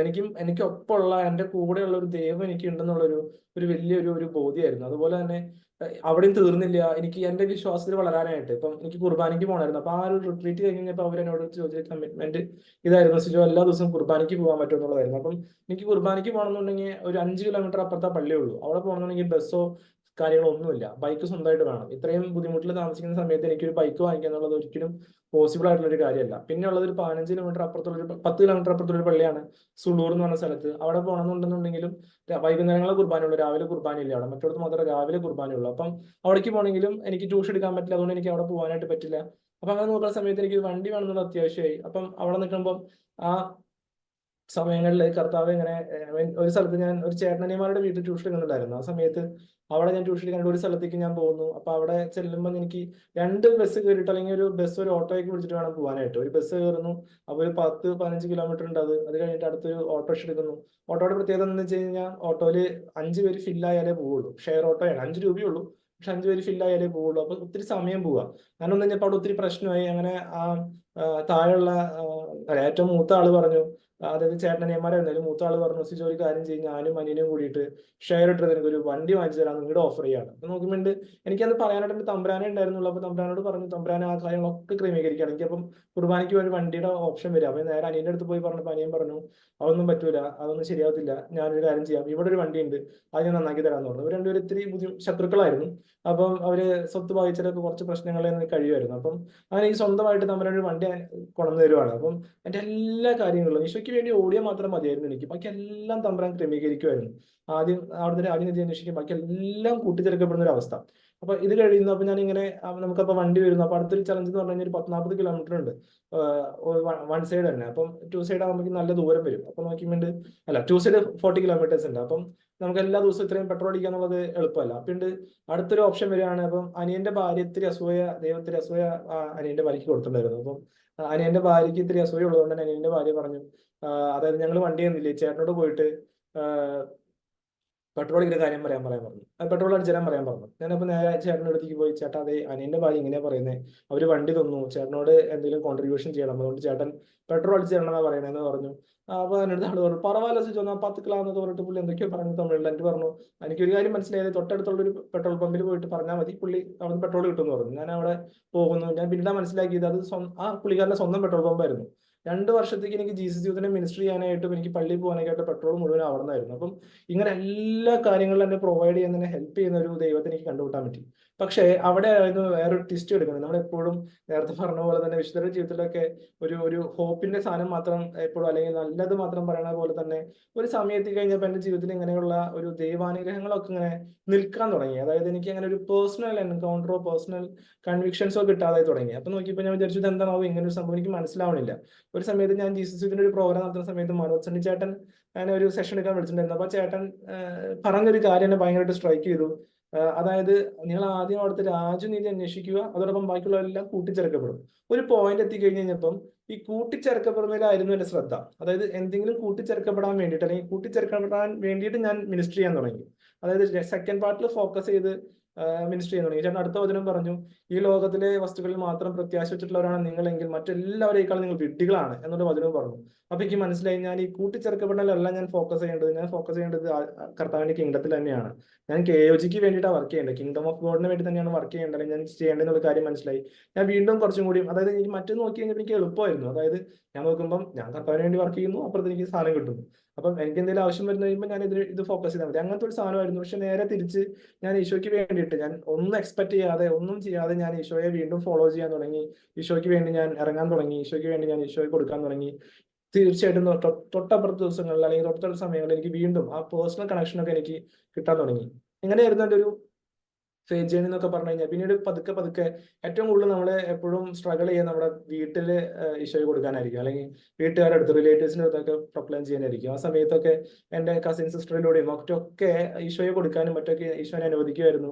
അങ്ങനെ ഒരുപാട് പേരിലേക്ക് ഈശോയെ കൊടുക്കാനായിട്ട് ആ സമയങ്ങളൊക്കെ ഉപയോഗിച്ചു. പിന്നീട് എനിക്ക് വേറൊരു കാര്യം മനസ്സിലായത് ഇതാണ്, അതായത് ചെറിയ കാര്യങ്ങളിൽ വിശ്വസ്തനായിരിക്കണേ തമ്പുരാൻ വലിയ കാര്യങ്ങളെ ഏൽപ്പിക്കും. ഇപ്പം നസ്രത്തിൽ നിന്ന് എന്തെങ്കിലും നന്മ സംഭവിക്കുന്നൊക്കെ പറയുന്ന പോലെ തന്നെ ഇതൊരു ഗ്രാമമാണ് വേലുപ്പാടം എന്ന് പറഞ്ഞാൽ. ഇതൊരു ഡെഡ് എൻഡ് ആണ് നമ്മുടെ കേരളത്തിന്റെ, അല്ലെങ്കിൽ ഒരു ഡാമോടി അവസാനിക്കുന്ന ഒരു സ്ഥലമാണ്. അപ്പം ഇവിടെ നിന്നൊക്കെ എന്തെങ്കിലും നന്മ വരുന്നൊക്കെ ഞാൻ പലപ്പോഴും ചിന്തിച്ചിട്ടുണ്ട്. അപ്പം അങ്ങനെ ചെറിയ കാര്യങ്ങൾ, അതായത് 1 to 1 ആയിരുന്നു എന്റെ മെയിൻ ഒരു ഇതെന്ന് പറഞ്ഞു കഴിഞ്ഞാൽ. അപ്പം എനിക്ക് ഇത്രേ ഉണ്ടായിരുന്നുള്ളൂ എങ്ങനെയെങ്കിലും ഒക്കെ. അപ്പം ഞാൻ നേരത്തെ പറഞ്ഞ പോലെ തന്നെ ഞാൻ ഇങ്ങനെയൊക്കെ ചിന്തിച്ചിട്ടുണ്ട്. അതായത് പലപ്പോഴും ഞാനിങ്ങനെ ബസ്സിലൊക്കെ യാത്ര ചെയ്യുമ്പം, പ്രത്യേകിച്ച് ഇടുക്കി സൈഡിൽ കൂടെയൊക്കെ ജീസസിന്റെ ഭാഗമായിട്ട് കേരളം മൊത്തം യാത്ര ചെയ്യാറുണ്ട്. അപ്പം ഇടുക്കി സൈഡിലൊക്കെ പോകുമ്പോൾ അല്ലെങ്കിൽ പല സ്ഥലത്തൊക്കെ പോകുമ്പോൾ ഈ പാറയമൊക്കെ ഇങ്ങനെ പലതും എഴുതി വെച്ചിട്ടുണ്ട്. അതായത് നമ്മളെപ്പോഴും നോക്കി പോകാറിയാതെ, ഇപ്പം വയനാട്ടിലെ ചുരം കയറുമ്പോഴായാലൊക്കെ ഇങ്ങനെ പാറയമൊക്കെ ഇങ്ങനെ പലതും ഇങ്ങനെ ഓരോരുത്തരുടെ പേരും മറ്റൊക്കെ ആയിട്ട് ഇങ്ങനെ എഴുതി വെക്കും. ഇന്ന ആള് ലവ്സ് ഇത് എന്നൊക്കെ പറഞ്ഞിട്ട് എഴുതി വെക്കും. അപ്പൊ ഞാൻ വിചാരിക്കാറുണ്ട്, ഇവിടെയൊക്കെ ദൈവവചനം എഴുതി വെച്ച് കഴിഞ്ഞാലോ, ഇവിടെയൊക്കെ ജീസസ് ലവ്സ് യു എന്നുള്ളൊരു സാധനം എഴുതി വെച്ച് കഴിഞ്ഞാലോ, അല്ലെങ്കിൽ ഈ ബസ്സിന്റെ സീറ്റിന്റെ പുറകിലൊക്കെ ഇങ്ങനെ ഒരു സ്റ്റിക്കർ എഴുതി ഒട്ടിച്ചാലോ, ഈശോ നിങ്ങൾ സ്നേഹിക്കുന്നുണ്ടെന്ന് നോക്കി. കാരണം അത്രയും ആഗ്രഹമായിരുന്നു ഈശോയെ കൊടുക്കാനായിട്ട്. ഒറ്റ കാര്യം എനിക്കറിയാം, ഈശോയ്ക്ക് ഒരാളെ തൊടാനായിട്ട് അധികം സമയം വേണ്ട എന്നുള്ള ഒരു കാര്യം എനിക്ക് അറിയായിരുന്നു. അതായത് പിന്നെ ഒരു കൺവിക്ഷൻ കിട്ടിയത്. അപ്പം ഒരു സമയത്ത് എന്നെ ഏറ്റവും കൂടുതൽ വേദനിപ്പിച്ച ഒരു ഇൻസിഡന്റ് എന്ന് പറഞ്ഞു കഴിഞ്ഞാൽ, എൻ്റെ ഒരു ഫ്രണ്ട്, ഒരു അജൽ എന്ന് പറഞ്ഞൊരു ഫ്രണ്ട് ഉണ്ടായിരുന്നു. അവൻ അങ്കമാലിക്കാരനാണ്. ഈ പറഞ്ഞ പോലെ അവനത് കേൾക്കുന്നുണ്ടോ എന്ന് എനിക്ക് ഒരു പക്ഷെ കേൾക്കാൻ ഇടയാകട്ടെ എന്ന് ഞാൻ ചിന്തിക്കുകയാണ്. അതായത് അന്ന് എന്നെ ഏറ്റവും കൂടുതൽ എന്നെ ചലഞ്ച് ചെയ്ത ഒരു വ്യക്തി അവനായിരുന്നു. അതായത് ഞാൻ ആരുടെ അടുത്തൊക്കെ സുവിശേഷം പറഞ്ഞിട്ടുണ്ടോ, അവരുടെ അടുത്തൊക്കെ തമ്പുരാനെ ഇങ്ങനെ അത്ഭുതം പ്രവർത്തിക്കാൻ ഞാൻ കണ്ടായിരുന്നു. ഒരു പക്ഷെ എന്നെ എളിമപ്പെടുത്താനായിരിക്കാം, അതല്ലെങ്കിൽ ഒരു പക്ഷേ എനിക്കൊരു കൺഫർമേഷൻ തരാനായിരിക്കാം. ഞാൻ നോക്കുമ്പോൾ ഇന്നല്ലെങ്കിൽ നാളെ ഞാൻ നേരത്തെ പറഞ്ഞ പോലെ തന്നെ ഇന്നല്ലെങ്കിൽ നാളെ ചിലപ്പോൾ തമ്പുരാൻ അവരുടെ ഇടയിൽ അത്ഭുതം പ്രവർത്തിക്കുന്ന ഒരു കൺഫർമേഷൻ ആയിരിക്കും. ഞാൻ 4 വർഷം അവന്റെ പിന്നാലെ നടന്നു, ഒന്ന് ക്രിസ്തുവിലേക്ക് അടുപ്പിക്കാനായിട്ട്, അല്ലെങ്കിൽ ഒന്ന് അവനിൽ ഒരു പേഴ്സണൽ എൻകൗണ്ടർ ഉണ്ടാവാൻ വേണ്ടിയിട്ട്. പക്ഷെ ആ സമയത്ത് ഒന്നും ഉണ്ടായില്ല. പക്ഷെ ഞാൻ എല്ലാം പോയിട്ട് അവനടുത്ത് ഷെയർ ചെയ്യും. അതായത് അവനടുത്ത് ഒന്നും പറഞ്ഞില്ലേ പോലും എനിക്ക് എന്ത് ദൈവാനുഭവം ഉണ്ടായാലും ഞാൻ അടുത്ത് പോയി പറയും. പക്ഷെ അവൻ കേട്ടിരിക്കും കേട്ടോ. അപ്പൊ അങ്ങനെ ഇരിക്കെ അവൻ 4 വർഷം ഞാൻ അവനെ ഫോളോ അപ്പ് ചെയ്തു. ഞാൻ അവനെ ജിസുദ്ധിക്ക് കൊണ്ടുവരാൻ നോക്കി, അവനെ ഞാൻ ധ്യാനത്തിനുണ്ടോ എന്ന് നോക്കി. 1 വർഷം ധ്യാനത്തിന് ഒന്നൊന്ന പോലും അവൻ അങ്ങനെ ഒരു പേഴ്സണലി പിന്നെ അവൻ കണ്ടിന്യൂ ചെയ്തില്ല. അപ്പൊ എനിക്ക് ഭയങ്കര വിഷമമായിരുന്നു. അവൻ സൺഡേ പോലും കുർബാനയ്ക്ക് ചിലപ്പോൾ വരത്തില്ല ചില ദിവസങ്ങളിൽ. അപ്പം അതൊക്കെ എനിക്ക് ഭയങ്കര വിഷമമായിരുന്നു. അപ്പം അങ്ങനെ ഇരിക്കുക ഒരു ദിവസം ഞാൻ വീട്ടൊക്കെ കഴിഞ്ഞ് ഞങ്ങൾ പിരിഞ്ഞു. പിന്നെ ഞങ്ങൾ അങ്ങനെ വല്ലപ്പോഴൊക്കെ വിളിക്കും, അങ്ങനത്തെ ബന്ധമുള്ളൂ. ഒരു ദിവസം വളരെ യാദൃശ്ചികമായിട്ട്, അവനങ്ങനെ ആരും കോൺടാക്ട് ചെയ്യുന്ന ഒരാളല്ല. അപ്പം വളരെ യാദൃശ്ചികമായിട്ട് എനിക്ക് അവൻ്റെ ഒരു കോള് വരുവാണ്. അപ്പൊ അവനിങ്ങനെ പറയുമായിരുന്നു, എടാ ഒറ്റ കാര്യത്തിനോട് പറയാൻ വേണ്ടിട്ടാ, വേറെ ഒന്നും അല്ല എന്നൊക്കെ പറഞ്ഞു. അപ്പൊ എനിക്ക് എന്താ സംഭവം ഈ പറഞ്ഞോളാൻ പറഞ്ഞു കഴിഞ്ഞപ്പോ അവൻ പറയാണ്, എടാ അതായത് എന്റെ കണ്ണില് അവൻ അവൻ അവൻ വീട്ടൊക്കെ കഴിഞ്ഞ് വീട്ടിലെത്തി കഴിഞ്ഞപ്പോൾ വളരെ കുറച്ച് നാളൊക്കെ ഒന്ന് ഇത്ര നാൾ പഠിച്ചതിനൊക്കെ ഒരു ക്ഷീണമൊക്കെ മാറ്റാൻ വേണ്ടി അവനൊന്ന് കുറെ നാൾ റെസ്റ്റ് ചെയ്തു. അങ്ങനെ അവൻ ഡ്രൈവിങ്ങിനൊക്കെ പോകുന്നു. അങ്ങനെ ഒക്കെ മുന്നോട്ട് പോയിക്കൊണ്ടിരുന്നു. വളരെ നന്നായിട്ട് ജീവിതം ഇങ്ങനെ പോയിക്കൊണ്ടിരിക്കുക. ആ സമയത്ത് അവന്റെ കണ്ണില് ഒരു കുരു ഇങ്ങനെ വരുവാണ്. അപ്പം കുരു ഇങ്ങനെ വരുന്നത് വലുതായി അവന്റെ കണ്ണ് ശരിക്കും കാണാൻ പറ്റാത്ത രീതിയിൽ അത് അത്രയും വലുതായി പോയി. അങ്ങനെ നോക്കി പിന്നെ അവന്റെ കണ്ണിന് ഒരു ഓപ്പറേഷൻ വേണമെന്ന് ഇങ്ങനെ പറയുവാണ്. ആ സമയത്ത് ഈ പറഞ്ഞ പോലെ അവന് ഓപ്പറേഷന് വേണ്ടി ഒരു ഡേറ്റ് ഫിക്സ് ചെയ്തു. ഒരു ഓണം വെക്കേഷൻ അങ്ങനെയായിരുന്നു. അപ്പൊ ഓണം വെക്കേഷൻ കഴിഞ്ഞിട്ട് വരുന്ന ദിവസം നമ്മുടെ അങ്കമാലി LF-ലാണ് അവന് ഓപ്പറേഷന് പോകാൻ നിൽക്കുന്നത്. അപ്പം അവനൊരു കാര്യം മനസ്സിലായി. അപ്പൊ അവന്റെ വീട്ടിലാണെങ്കിൽ സാമ്പത്തികമായിട്ട് അത്ര സെറ്റപ്പ് ഒന്നും ഇല്ല, അവനെ അത്ര ഇതൊന്നും ആക്കാൻ സാഹചര്യമില്ല. അപ്പൊ അവനപ്പം ഞാൻ പറഞ്ഞു കൊടുത്ത ടെസ്റ്റിമോണീസ് ഒക്കെ അവന്റെ മനസ്സിൽ എപ്പോഴും കിടപ്പുണ്ട്. അപ്പൊ അവൻ ഇങ്ങനെ ഒരു കാര്യം മനസ്സിലായി, അവനെ ഇതിൽ നിന്ന് ഒരു ട്രീറ്റ്മെന്റും കൂടാതെ, ഓപ്പറേഷനും കൂടാതെ ഹെൽപ്പ് ചെയ്യാനായിട്ട് ദൈവത്തിന് പറ്റുന്ന ഒരു കൺവിഷൻ ഒരു പക്ഷെ അവൻ ഉണ്ടായിരുന്നിരിക്കാം. എന്താണെന്ന് എനിക്കറിയില്ല. അവനൊരു ദിവസം എന്നെ വിളിച്ചിട്ട് പറയാണ്, സിജോ ഇങ്ങനെ ഒരു സിറ്റുവേഷൻ ഉണ്ടായി, ഞാൻ ദൈവത്തോട് പറഞ്ഞു. അവനാണെങ്കിൽ അവിടെ പോയപ്പോഴായാലും കുർബാനയൊന്നും അവൻ അറ്റൻഡ് ചെയ്യാനായിട്ട് അത്രയും ഉത്സാഹം കാണിച്ചില്ല. അവൻ കുർബാനയ്ക്കൊന്നും പോകാറില്ല. അപ്പൊ അവൻ പറഞ്ഞു, ദൈവമേ നീ ഒരു ജീവിക്കുന്ന ദൈവമാണെന്നുണ്ടെങ്കിൽ, അല്ലെങ്കിൽ അവൻ എന്തൊക്കെയോ പറഞ്ഞു, എന്തെങ്കിലും ആവട്ടെ, അപ്പൊ ഞാൻ അത് എക്സ്പ്ലെയിൻ ചെയ്യുന്നില്ല. പക്ഷെ അവൻ പറഞ്ഞു, എന്റെ ഈ കണ്ണിന്റെ ഈ കുരു ഒരു ഓപ്പറേഷൻ കൂടാതെ മാറ്റുകയാണെന്നുണ്ടെങ്കിൽ ഞാൻ എല്ലാ ദിവസവും കുർബാനയ്ക്ക് വന്നോളാം. ഒപ്പം തന്നെ ഞാൻ 2 വ്യക്തികളോട് ഞാനിത് പറയും. ഒന്ന് സിജോയെ വിളിച്ച് പറയും, അതായത് ഞാൻ ഒരു വർഷത്തിന് മേലെയായി ഞാൻ അവനെ സംസാരിച്ചിട്ടും മറ്റൊക്കെ. അപ്പം സിജോയെ വിളിച്ച് പറയും. അവന്റെ ഇടവകയിലുള്ള ഒരു ആന്റിനെ വിളിച്ച് പറയുമെന്ന് പറഞ്ഞു. ആന്റിയുടെ അടുത്ത് ടെസ്റ്റിമോണി ഷെയർ ചെയ്യുമെന്ന് പറഞ്ഞു. അങ്ങനെ അവൻ ഒരാഴ്ച, ഒരു ആഴ്ചയോളം മൊത്തം കുർബാനയ്ക്ക് പോയി. നോക്കി കഴിഞ്ഞപ്പോൾ ഈ 7-ാം ദിവസം അവന്റെ ഓപ്പറേഷൻ ആയിപ്പിക്കും, അവന്റെ കണ്ണെന്താ കുരുക്കെ അപ്രത്യക്ഷമാവുക. ഇവൻ എന്നെ വിളിച്ചത് പറഞ്ഞു കഴിഞ്ഞപ്പോഴാണ് എനിക്ക് കുറച്ചുകൂടി മനസ്സിലായത്. അതായത് വിത്ത് ഇട്ടാൽ മതി, നമ്മള് ബാക്കിയൊക്കെ തമ്പുരാൻ ചെയ്യും. ഞാൻ നേരത്തെ പറഞ്ഞ പോലെ നടാനും വളർത്താനും ഒക്കെ ഈശോ ആൾക്കാരെ കൊണ്ടുവരുന്നുള്ള ഒരു വളരെ എവിഡന്റ് ആയിട്ടുള്ള ഒരു ഇതെനിക്ക് ആ സമയത്ത് കിട്ടി. കാരണം അല്ലെങ്കിൽ അവൻ എന്നെ വിളിച്ചു പറയാൻ തോന്നത്തില്ല. എനിക്ക് ഒരിക്കലും അറിയത്തില്ലായിരുന്നു അവൻ അങ്ങനെ ക്രിസ്തുവിനെ കണ്ടുകൂട്ടാനായിട്ട് ദൈവം ഇടയാക്കും എന്നുള്ളതും മറ്റുമൊക്കെ. അപ്പൊ ഇങ്ങനെ ഇഷ്ടംപോലെ ഇവാഞ്ചലൈസേഷൻ എക്സ്പീരിയൻസസ് ആണ്. അതും നമ്മൾ ചെയ്യുന്ന ഓരോ കുഞ്ഞു പ്രവൃത്തികൾക്കും ദൈവം പ്രതിഫലം തരും. ഇപ്പൊ ഈ സമയങ്ങളൊക്കെ ഈശോ ഒരു കാര്യം ഓർമ്മിപ്പിക്കുക, അതായത് ഞാൻ തമിഴ്നാട്ടിൽ എത്തുന്നത് ഞാൻ നാട്ടില് മാത്സിൽ മാർക്ക് കുറഞ്ഞുകൊണ്ടാണ്. എനിക്ക് മാത്സിൽ മാത്രം മാർക്ക് കുറഞ്ഞു, ബാക്കി എല്ലാത്തിനും കുഴപ്പമില്ലാത്ത മാർക്ക് കിട്ടി. എനിക്ക് കേരളത്തിൽ പഠിക്കാൻ പറ്റില്ല എന്നായി. എനിക്ക് ഭയങ്കര സങ്കടത്തോടു കൂടി ഞാൻ ഇവിടുന്ന് പോകുന്നത്. എനിക്ക് ഭയങ്കര വിഷമം എന്ന് വെച്ചാൽ ഭയങ്കര വിഷമമായിരുന്നു. കാരണം അമ്മേനെ പിരിഞ്ഞ് നിന്നിട്ടില്ല, ഞാൻ ഒറ്റ മോനെ അമ്മയ്ക്ക്. അപ്പം എനിക്ക് വേറെ അമ്മേനെ പിരിഞ്ഞ് നിന്നിട്ടില്ല. അപ്പൊ ഞാൻ അവിടുന്ന് പോകേണ്ടി വരുന്നു. എനിക്കാണെങ്കിൽ ബിടെക് പഠിച്ച് തീരും, എനിക്ക് ഇന്ത്യൻ നേവി പോകണം, അങ്ങനെയുള്ള ആഗ്രഹങ്ങളൊക്കെയാണ്. അപ്പൊ അതുകൊണ്ട് എനിക്ക് കേരളത്തിൽ പഠിക്കാൻ പറ്റുന്ന അവസ്ഥയായി. പക്ഷെ എന്തായിരുന്നു ജീവിതത്തിൽ തകർച്ചയുടെ മേഖല ഉണ്ടായിരുന്നത്, അതെല്ലാം തമ്മിൽ നന്മയ്ക്കേക്ക് മാറ്റി. ഞാൻ നേരത്തെ പറഞ്ഞ ട്യൂഷൻ ക്ലാസ്സിൽ എനിക്ക് ട്യൂഷൻ എടുക്കാനുള്ള 2 എലിജിബിലിറ്റി ക്രൈറ്റീരിയ ഉണ്ടായിരുന്നത്. ഒന്ന്, ഞാൻ 10-ാം ക്ലാസ് വരെ ഞാൻ സ്റ്റേറ്റ് സിലബസിലാണ് പഠിച്ചുകൊണ്ടിരുന്നത്. ഞാൻ +1 +2 മാത്രം ഞാൻ CBSE പോയത്. അതുകൊണ്ട് മാത്രം എനിക്ക് ഈ മാത്സിലൊക്കെ ഇത്രയും പ്രശ്നം വന്നു, അല്ലെങ്കിൽ എനിക്ക് ഇത്രയും കുഴപ്പമുണ്ടാവില്ലായിരുന്നു. കാരണം അത് വേറെ സ്റ്റോറിയാണ്, ഞാൻ വേറെ എപ്പോഴും സമയമാണെങ്കിൽ നമുക്ക് ഷെയർ ചെയ്യാം. പക്ഷെ അന്ന് ഞാൻ വിഷമിച്ച ഒരു 2 കാര്യങ്ങൾ. ഒന്നായിരുന്നു, ഞാൻ ചെറുപ്പത്തിൽ ഒരുപാട് പൈസ ഞാൻ ട്യൂഷന് വേണ്ടി സ്പെൻഡ് ചെയ്തിട്ടുണ്ട്. കാരണം അമ്മയ്ക്ക് എന്നെ ഹെൽപ്പ് ചെയ്യാനോ എന്നെ പഠിപ്പിക്കാനുള്ള ഒരു സാഹചര്യം ഉണ്ടായിരുന്നില്ല. അപ്പൊ അതൊന്ന്. 2 എന്ന് പറഞ്ഞു കഴിഞ്ഞാൽ ഈ CBSE സ്കൂളിൽ ഇത്രയും ഫീസൊക്കെ കൊടുത്ത് പഠിക്കേണ്ടി വന്നു. 10,000 ഡൊണേഷനും മാസം ഫീസൊക്കെ. എന്റെ കൂട്ടുകാരൊക്കെ ഫ്രീ ആയിട്ട് പഠിക്കുമ്പോൾ ഞാൻ ഇത്രയും പൈസ കൊടുത്തൊക്കെ പഠിച്ച് എന്നെ വേദനിപ്പിച്ചിട്ടുണ്ടായിരുന്നു. ഇതൊക്കെ തമ്പുരാൻ നന്മയ്ക്ക് മാറ്റുന്ന ഒരു സമയം ഞാൻ ആ ട്യൂഷൻ എടുക്കുന്ന സമയത്ത് കണ്ടു. അതായത് ഒരു +2 ഞാൻ അവിടെ ആ പയ്യനെ ഞാൻ ട്യൂഷൻ എടുക്കാൻ പോകുമ്പോൾ ആ പയ്യനെ പഠിപ്പിക്കേണ്ടുന്ന സബ്ജക്ട് എന്ന് പറഞ്ഞാൽ മാത്തമാറ്റിക്സ് ആയിരുന്നു. ഞാൻ ഇവിടെ എന്തിലാണോ തോറ്റിട്ട് ഞാൻ അവിടെ എത്തുന്നത്, അല്ലെങ്കിൽ മാർക്ക് കുറഞ്ഞിട്ട് ഞാൻ അവിടെ എത്തുന്നത്, അത് തമ്പുരാൻ നന്മയ്ക്കേക്ക് മാറ്റി. മാത്രമല്ല ആ പയ്യനെ അത് 2-ാമത്തെ സ്ഥാനം എന്ന് പറഞ്ഞാൽ അവൻ ഇന്റർവ്യൂ പാസ്സാവണം. അടുത്തൊരു എലിജിബിലിറ്റി ക്രൈറ്റീരിയ എന്ന് പറഞ്ഞു കഴിഞ്ഞാൽ ഞാൻ +1 +2 CBSE പഠിച്ചിട്ടുള്ള ഒരാളായിരിക്കും. സ്റ്റേറ്റ് സിലബസിൽ പഠിച്ചിരുന്നെങ്കിൽ ഒരു പക്ഷേ എനിക്ക് ആ ട്യൂഷൻ കിട്ടില്ലായിരുന്നു. അപ്പം തമ്പുരാൻ എല്ലാം വെൽ പ്ലാൻഡ് ആയിരുന്നു. ഇവിടെ തീരുന്നില്ല. എന്നെ മാത്സിൽ മാർക്ക് കുറഞ്ഞത് അന്ന് ഞാനതൊരു എന്റെ എന്താ പറയാ, എനിക്കൊരു വിഷമായിട്ട് തോന്നിയിട്ടുണ്ടെങ്കിലും പിന്നീട് എനിക്ക് മനസ്സിലായത് കൃത്യമായിട്ട് ചാർട്ട് ചെയ്ത് വെച്ച, കൃത്യമായിട്ട് എക്സിക്യൂട്ട് ചെയ്ത ഒരു പ്ലാൻ ആയിരുന്നു എന്നുള്ളത് എനിക്ക് കൃത്യമായിട്ട് മനസ്സിലായി. അത് മനസ്സിലാക്കിയത് വേറെ എപ്പോഴും അല്ല. ഞാനൊരു ദിവസം ഷാലോം വേൾഡിൽ നിൽക്കുന്ന സമയത്ത് എൻ്റെ ഒപ്പം വർക്ക് ചെയ്യുന്ന എൻ്റെ കൊളീഗിന്റെ ഒരു ചേട്ടൻ അവിടെ വരുന്നു. ആൻഡോ എന്ന് പറഞ്ഞ ചേട്ടനാണ്, ഗുരുവായൂരുകാരനാണ്. ഞാൻ ജീവിതത്തിൽ ഒരിക്കൽ ആ വ്യക്തിയെ കണ്ടിട്ടില്ല. ഞാൻ എവിടെയാ പഠിച്ചത് എങ്ങനെയാന്നൊക്കെ പറഞ്ഞു കഴിഞ്ഞപ്പം ആ ചേട്ടനോട് പറഞ്ഞു, ഞാൻ പറഞ്ഞു ചേട്ടാ പല്ലടം എന്ന് പറഞ്ഞ സ്ഥലത്താണെന്ന് പറഞ്ഞു. ആ പല്ലടം എനിക്ക് അറിയാടാന്നൊക്കെ പറഞ്ഞു സംസാരിച്ച് കഴിഞ്ഞപ്പോൾ ഞാൻ പല്ലടമാന്നുള്ള സ്ഥലം പറഞ്ഞു കഴിഞ്ഞപ്പം നീ അവിടെ ചിസുത്തിലുണ്ടായിരുന്നു എന്ന് ചോദിച്ചിട്ടുണ്ടായിരുന്നു എന്ന് പറഞ്ഞു. അവിടെ എങ്ങനെയായിരുന്നു എന്ന് ചോദിച്ചു. ഞാൻ കാര്യങ്ങളൊക്കെ പറഞ്ഞു കഴിഞ്ഞപ്പം ആ ചേട്ടന്റെ കണ്ണിൽ നിന്ന് ഇങ്ങനെ വെള്ളം വരാൻ തുടങ്ങി. അപ്പൊ ഞാൻ ചോദിച്ചു ചേട്ടാ എന്താ കാരണം എന്ന് ചോദിച്ചു കഴിഞ്ഞപ്പോൾ ചേട്ടൻ ഞാൻ അവിടെ 2017 എത്തുന്നത്. ചേട്ടൻ എനിക്ക് തോന്നുന്നു 2004, 2003, 4 സമയങ്ങളിൽ, 3 മുതൽ 7 വരെയുള്ള സമയങ്ങളിലാണ് ചേട്ടൻ അവിടെ ഉണ്ടായിരുന്നത്. 10 വർഷം കഴിഞ്ഞിട്ട് ഞാൻ അവിടെ എത്തുന്നത്. അപ്പം ചേട്ടൻ അന്ന് ജീസസ് യൂത്തിന്റെ കൗൺസിൽ ഉണ്ടായിരുന്ന സമയത്ത് അവര് തമിഴ്നാടിന്റെ അല്ലെ കോയമ്പത്തൂരിന്റെ ഭൂപടം എടുത്തു വെച്ചിട്ട് അവര് 7 തിരിച്ചു. അവരുടെ ടീമിലെ 7 പേരാ. ഇവരെ ഓരോരുത്തരും ഓരോ സ്ഥലവും വെച്ച് പ്രാർത്ഥിച്ചിട്ട് അവര് അവിടെ ഒരു ജീസസ് യൂത്ത് വരെ ഉണ്ടാവാൻ വേണ്ടി ഒരു 10 വർഷം മുമ്പ് പ്രാർത്ഥിച്ചേക്കുക. അവിടെ ഒരു ജീസസ് യൂത്ത്, കാരണം അവിടെ ഒരു ജീസസ് യൂത്താനെ കിട്ടാൻ പറഞ്ഞാൽ എളുപ്പമല്ല. അപ്പം 10 വർഷം മുമ്പ് പ്രാർത്ഥിച്ച പ്രാർത്ഥനയ്ക്ക് ദൈവം ഉത്തരം കൊടുത്ത ഒരു 10 വർഷം കഴിഞ്ഞിട്ടാണ് ഞാൻ അവിടെ ചെല്ലുന്നതും. പലയിടത്തുള്ള ഏക ജീസസ് യൂത്ത് ഞാനായിരുന്നു. പലയിടത്തൊരു വേറെ പ്രയർ മീറ്റിങ്ങോ മറ്റൊന്നും ആ സമയത്ത് ഉണ്ടായിട്ടില്ല. അപ്പം അവിടെ തന്നെ എത്തിക്കുന്നു. അവിടെ അപ്പം ആ ചേട്ടൻ പ്രാർത്ഥിച്ചു. അപ്പൊ ചേട്ടന് കിട്ടിയ സ്ഥലമായിരുന്നു പല്ലടം. അപ്പൊ അവിടെ ഒരു ജീസസ് യൂത്താരം വന്നു എന്നുള്ളത് ഒരുപാട് വർഷങ്ങൾക്ക് ശേഷം ആ ചേട്ടനും എന്നെയും കണ്ട് കൂട്ടിമുട്ടിച്ച് ചേട്ടൻ എനിക്ക് പറഞ്ഞു തരുമായിരുന്നു. അപ്പം ദൈവം ഞങ്ങളെ കൂട്ടിമുട്ടിക്കായിരുന്നു. അല്ലെങ്കിൽ യാദൃശ്ചികമായിട്ട് കണ്ട ആൾക്കാരാണ് ഞങ്ങള്. അപ്പൊ അന്ന് ആ ചേട്ടൻ പ്രാർത്ഥിച്ചതും ഞാൻ അങ്ങനെ ചെല്ലുന്നതും ആ ചേട്ടന്റെ പ്രാർത്ഥനയുടെ ഫലമായിട്ട് അഭിനയാണ് ഞാൻ ചെന്നൈന്നുള്ളതും അതിനുശേഷം ആ ചേട്ടന്റെ അവിടെ എനിക്ക് മിനിസ്ട്രി ചെയ്യാൻ പറ്റിയതും ഒക്കെ എനിക്ക് അന്ന് മനസ്സിലായി തമ്പുരാന്റെ വലിയൊരു പ്ലാൻ ആണെന്നും. അപ്പം അന്ന് എനിക്ക് മറ്റൊരു കൺവിക്ഷൻ കിട്ടി. മറ്റൊന്നുമല്ല, നമ്മുടെ ഓരോ കുഞ്ഞ് പ്രാർത്ഥനകളും കുഞ്ഞ് എഫേർട്ടുകളും തമ്പുരാൻ കാണുന്നുണ്ടെന്ന് നമ്മുടെ വചനം പറയുന്നുണ്ടല്ലോ. ഏശയ്യാ 55:10 മഴയും മഞ്ഞും ആകാശത്ത് നിന്ന് വരുന്നത് ഭൂമിയെ നനയ്ക്കുന്നു. എന്റെ നാവിൽ നിന്ന് പുറപ്പെടുന്ന ഓരോ വചനവും അങ്ങനെ തന്നെ, അത് ഫലരഹിതമായി തിരിച്ചു വരുന്നില്ല.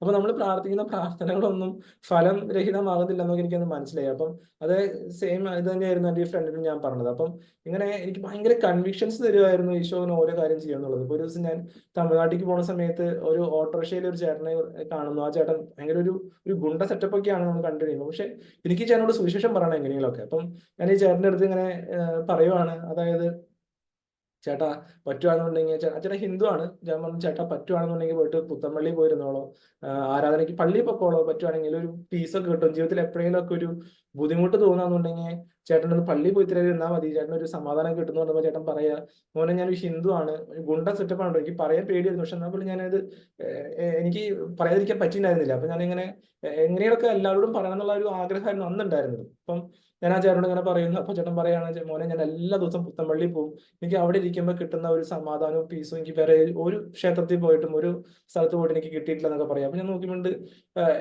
എത്ര ബ്യൂട്ടിഫുൾ ആയിട്ടാണ് തമ്പുരാൻ എന്നെ ഒരുക്കുന്നത്, എന്നെ മനസ്സിലാക്കിക്കുന്നത്. അതായത് ഇതിലൊക്കെ ഒരു ഇത് ഉണ്ടെന്നുള്ളതും ഇതിലൊക്കെ ഒരു ലോജിക് ഉണ്ടെന്നുള്ളതും അതുപോലെ തന്നെ എനിക്ക് കുറെ കൺവിക്ഷൻസ് തരുമായിരുന്നു ഇങ്ങനെയുള്ള ആളുകളൊക്കെ സംസാരിച്ചു കഴിഞ്ഞു കഴിയുമ്പോൾ.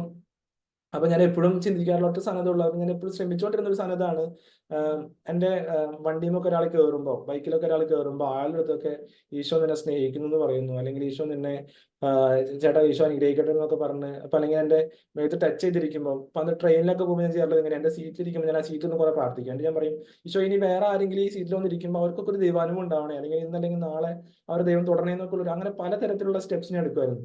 ഒരു സാധനം കൂടി പറഞ്ഞപ്പോൾ അതൊക്കെ കൺക്ലൂഡ് ചെയ്യാം. ഒരു ദിവസം ഞാൻ ഇങ്ങനെ ജോലിക്ക് പോണ സമയത്ത് ഒരു പയ്യനെ ഞാൻ മീറ്റ് ചെയ്യുന്നു.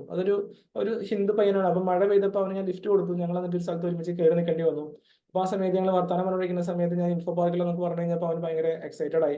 അവൻ കാര്യങ്ങളൊക്കെ പറഞ്ഞു. അപ്പോൾ അവൻ അങ്ങനെ ഹിന്ദു പയ്യനാണ്. അവന്റെ പപ്പ ഒരു വേറെ ഇതൊക്കെ ലൈഫൊക്കെ ആയിട്ട് നയിച്ചുകൊണ്ടിരിക്കുന്നു. അവരെ ഉപേക്ഷിച്ചൊക്കെ പോയതാണ്. അപ്പൊ അങ്ങനത്തെ ഒരു സാധനമൊക്കെ ആയിരുന്നു. അപ്പം ആ സമയത്ത് അവനോട് ഞാൻ സംസാരിച്ചു കഴിഞ്ഞപ്പോൾ അവനൊരു നിരീശ്വരവാദിയായിട്ടൊക്കെ ജീവിച്ചുകൊണ്ടിരിക്കുകയാണ്. അവനെ ദൈവമില്ല എന്നൊക്കെ പറഞ്ഞു. അപ്പൊ ഞാൻ പതുക്കെ ടെസ്റ്റിമോണീസ് ഒക്കെ പറയാൻ തുടങ്ങി.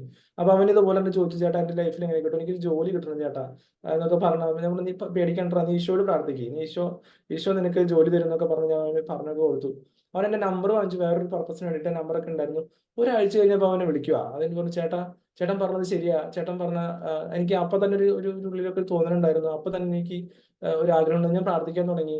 എനിക്ക് ജോലി കിട്ടി ചേട്ടാ, ഞാൻ ഒരാഴ്ച കഴിഞ്ഞപ്പോൾ അവനെ വിളിച്ചിട്ട് പറഞ്ഞു എനിക്ക് ജോലി കിട്ടി, നല്ലൊരു സാലറിയിലേക്ക് ജോലി കിട്ടി എന്നൊക്കെ പറയും. അപ്പം നാട്ടിലായാൽ പോലും തമിഴ്നാട്ടിലായാൽ പോലും എവിടെയാണെങ്കിലും തമ്പുരാൻ ഈശോയെ കുറിച്ച് പറയാൻ ഞാൻ എവിടെ ഇടവരുത്തുന്നിടത്തെല്ലാം തമ്പുരാൻ അത്ഭുതങ്ങൾ പ്രവർത്തിക്കാൻ തുടങ്ങി. എനിക്ക് തോന്നുന്നു ഒരു വചനമുണ്ട് അങ്ങനെ, എന്നെ അനുസ്മരിക്കാൻ ഇടവരുത്തുന്നിടത്തെല്ലാം ഞാൻ അത്ഭുതം പ്രവർത്തിക്കുന്ന അങ്ങനെ ഒരു വചനമുണ്ട്. പെട്ടെന്ന് അങ്ങനെ മനസ്സിലേക്ക് വരുന്നില്ല. പക്ഷെ ഇതായിരുന്നു ഒരു ഹോൾ പാക്കേജ്. എനിക്ക് സംഭവം സത്യം പറഞ്ഞാൽ എളുപ്പമായിരുന്നു. അതായത് ഈശോയെ കുറിച്ച് പറയാ, ഈശോയെ കുറിച്ച് എന്റെ ടെസ്റ്റിമോണിയോ സാക്ഷിയൊക്കെ പറയാ, പിന്നീട് അങ്ങോട്ട് അവിടെ തമ്പുരാൻ അത്ഭുതം പ്രവർത്തിക്കാൻ നമുക്ക് കാണാൻ പറ്റുന്ന ഒരു വളരെ ബ്യൂട്ടിഫുൾ ആയിട്ടുള്ള സാധനമായിരുന്നു ഇപ്പോഴും. പക്ഷെ നമ്മളിങ്ങനെ പറഞ്ഞു കഴിയുമ്പോഴും ഞാനിപ്പം എനിക്ക് പൗലോസ്ലീഹനെ ഭയങ്കര ഇഷ്ടമാണ്. എനിക്ക് ആ മനുഷ്യന് ഒരു ഒരു ഒരു ഭയങ്കര ഒരു പാഷനാണ്. എനിക്ക് ഭയങ്കര ഇഷ്ടമാണ് പൗലോസ്ലീഹനെ. അപ്പം ഞാനിപ്പോ ഓർക്ക പൗലോസ്ലീഹ പറയുന്ന ഒരു കാര്യം, ഞാൻ അഹംഭവിക്കുന്ന, ഞാൻ ബോസ്റ്റ് ചെയ്യാന്നുണ്ടെങ്കിൽ ഞാൻ പ്രശംസിക്കാന്നുണ്ടെങ്കിൽ എന്റെ ബലഹീനതകളെ കുറിച്ച് പ്രശംസിക്കട്ടെ എന്നൊക്കെ പറയാറുണ്ടല്ലോ. അപ്പം ഞാൻ പെട്ടെന്ന് തന്നെ ഓർക്കാം, ഞാനിപ്പോ ഈ ശരീരം കുറിച്ചൊക്കെ പറഞ്ഞു ഞാൻ വിചാരിക്കുമായിരുന്നു. അതായത് നമ്മളിപ്പോഴും ഞാനിപ്പോ ഇത്ര നേരം പറഞ്ഞുകൊണ്ടിരുന്നത് ഒരു ഈശോയെ കൊടുക്കാനായിട്ട് അത്രയും സെലസായിട്ട് നടന്ന ഒരു സമയം ഉണ്ടായിരുന്നു. ഒരു സമയം കഴിഞ്ഞു കഴിഞ്ഞപ്പം എനിക്കിങ്ങനെ തോന്നുവാണ്, അതായത് ഇപ്പം ഇത്രയും പേരുടെ പേരൊക്കെ പറഞ്ഞെങ്കിലും കുറെ ആൾക്കാർ ഞാൻ കാണുവാണ്, അതായത് ഈശോയെ അറിഞ്ഞു, ഈശോയെ സ്നേഹിച്ചു, ചെറുപ്പം മുതലേ അങ്ങനെ ഒരു ലൈഫൊക്കെ പ്രാക്ടീസ് ചെയ്തു, അവർ പിന്നെ തിരിച്ച് പഴയ ലൈഫിലേക്ക് പോവാ. അപ്പൊ ഞാൻ നോക്കി, പിന്നെ ഇതിലൊന്നും കാര്യമില്ലേ, ഇതിലൊന്നും ഒരു അർത്ഥമില്ലേ? അതായത് ഈശോയെ കണ്ടുമുട്ടിയ ആൾക്കാർ എത്രയോ പേരെ തിരിച്ചു പോകുന്നത്. അപ്പം ഞാനപ്പൊ ഈ ചെയ്യുന്നതൊക്കെ വെറുതെ ആണോ എന്നൊക്കെ ഒരു സാധനം വരുന്നു.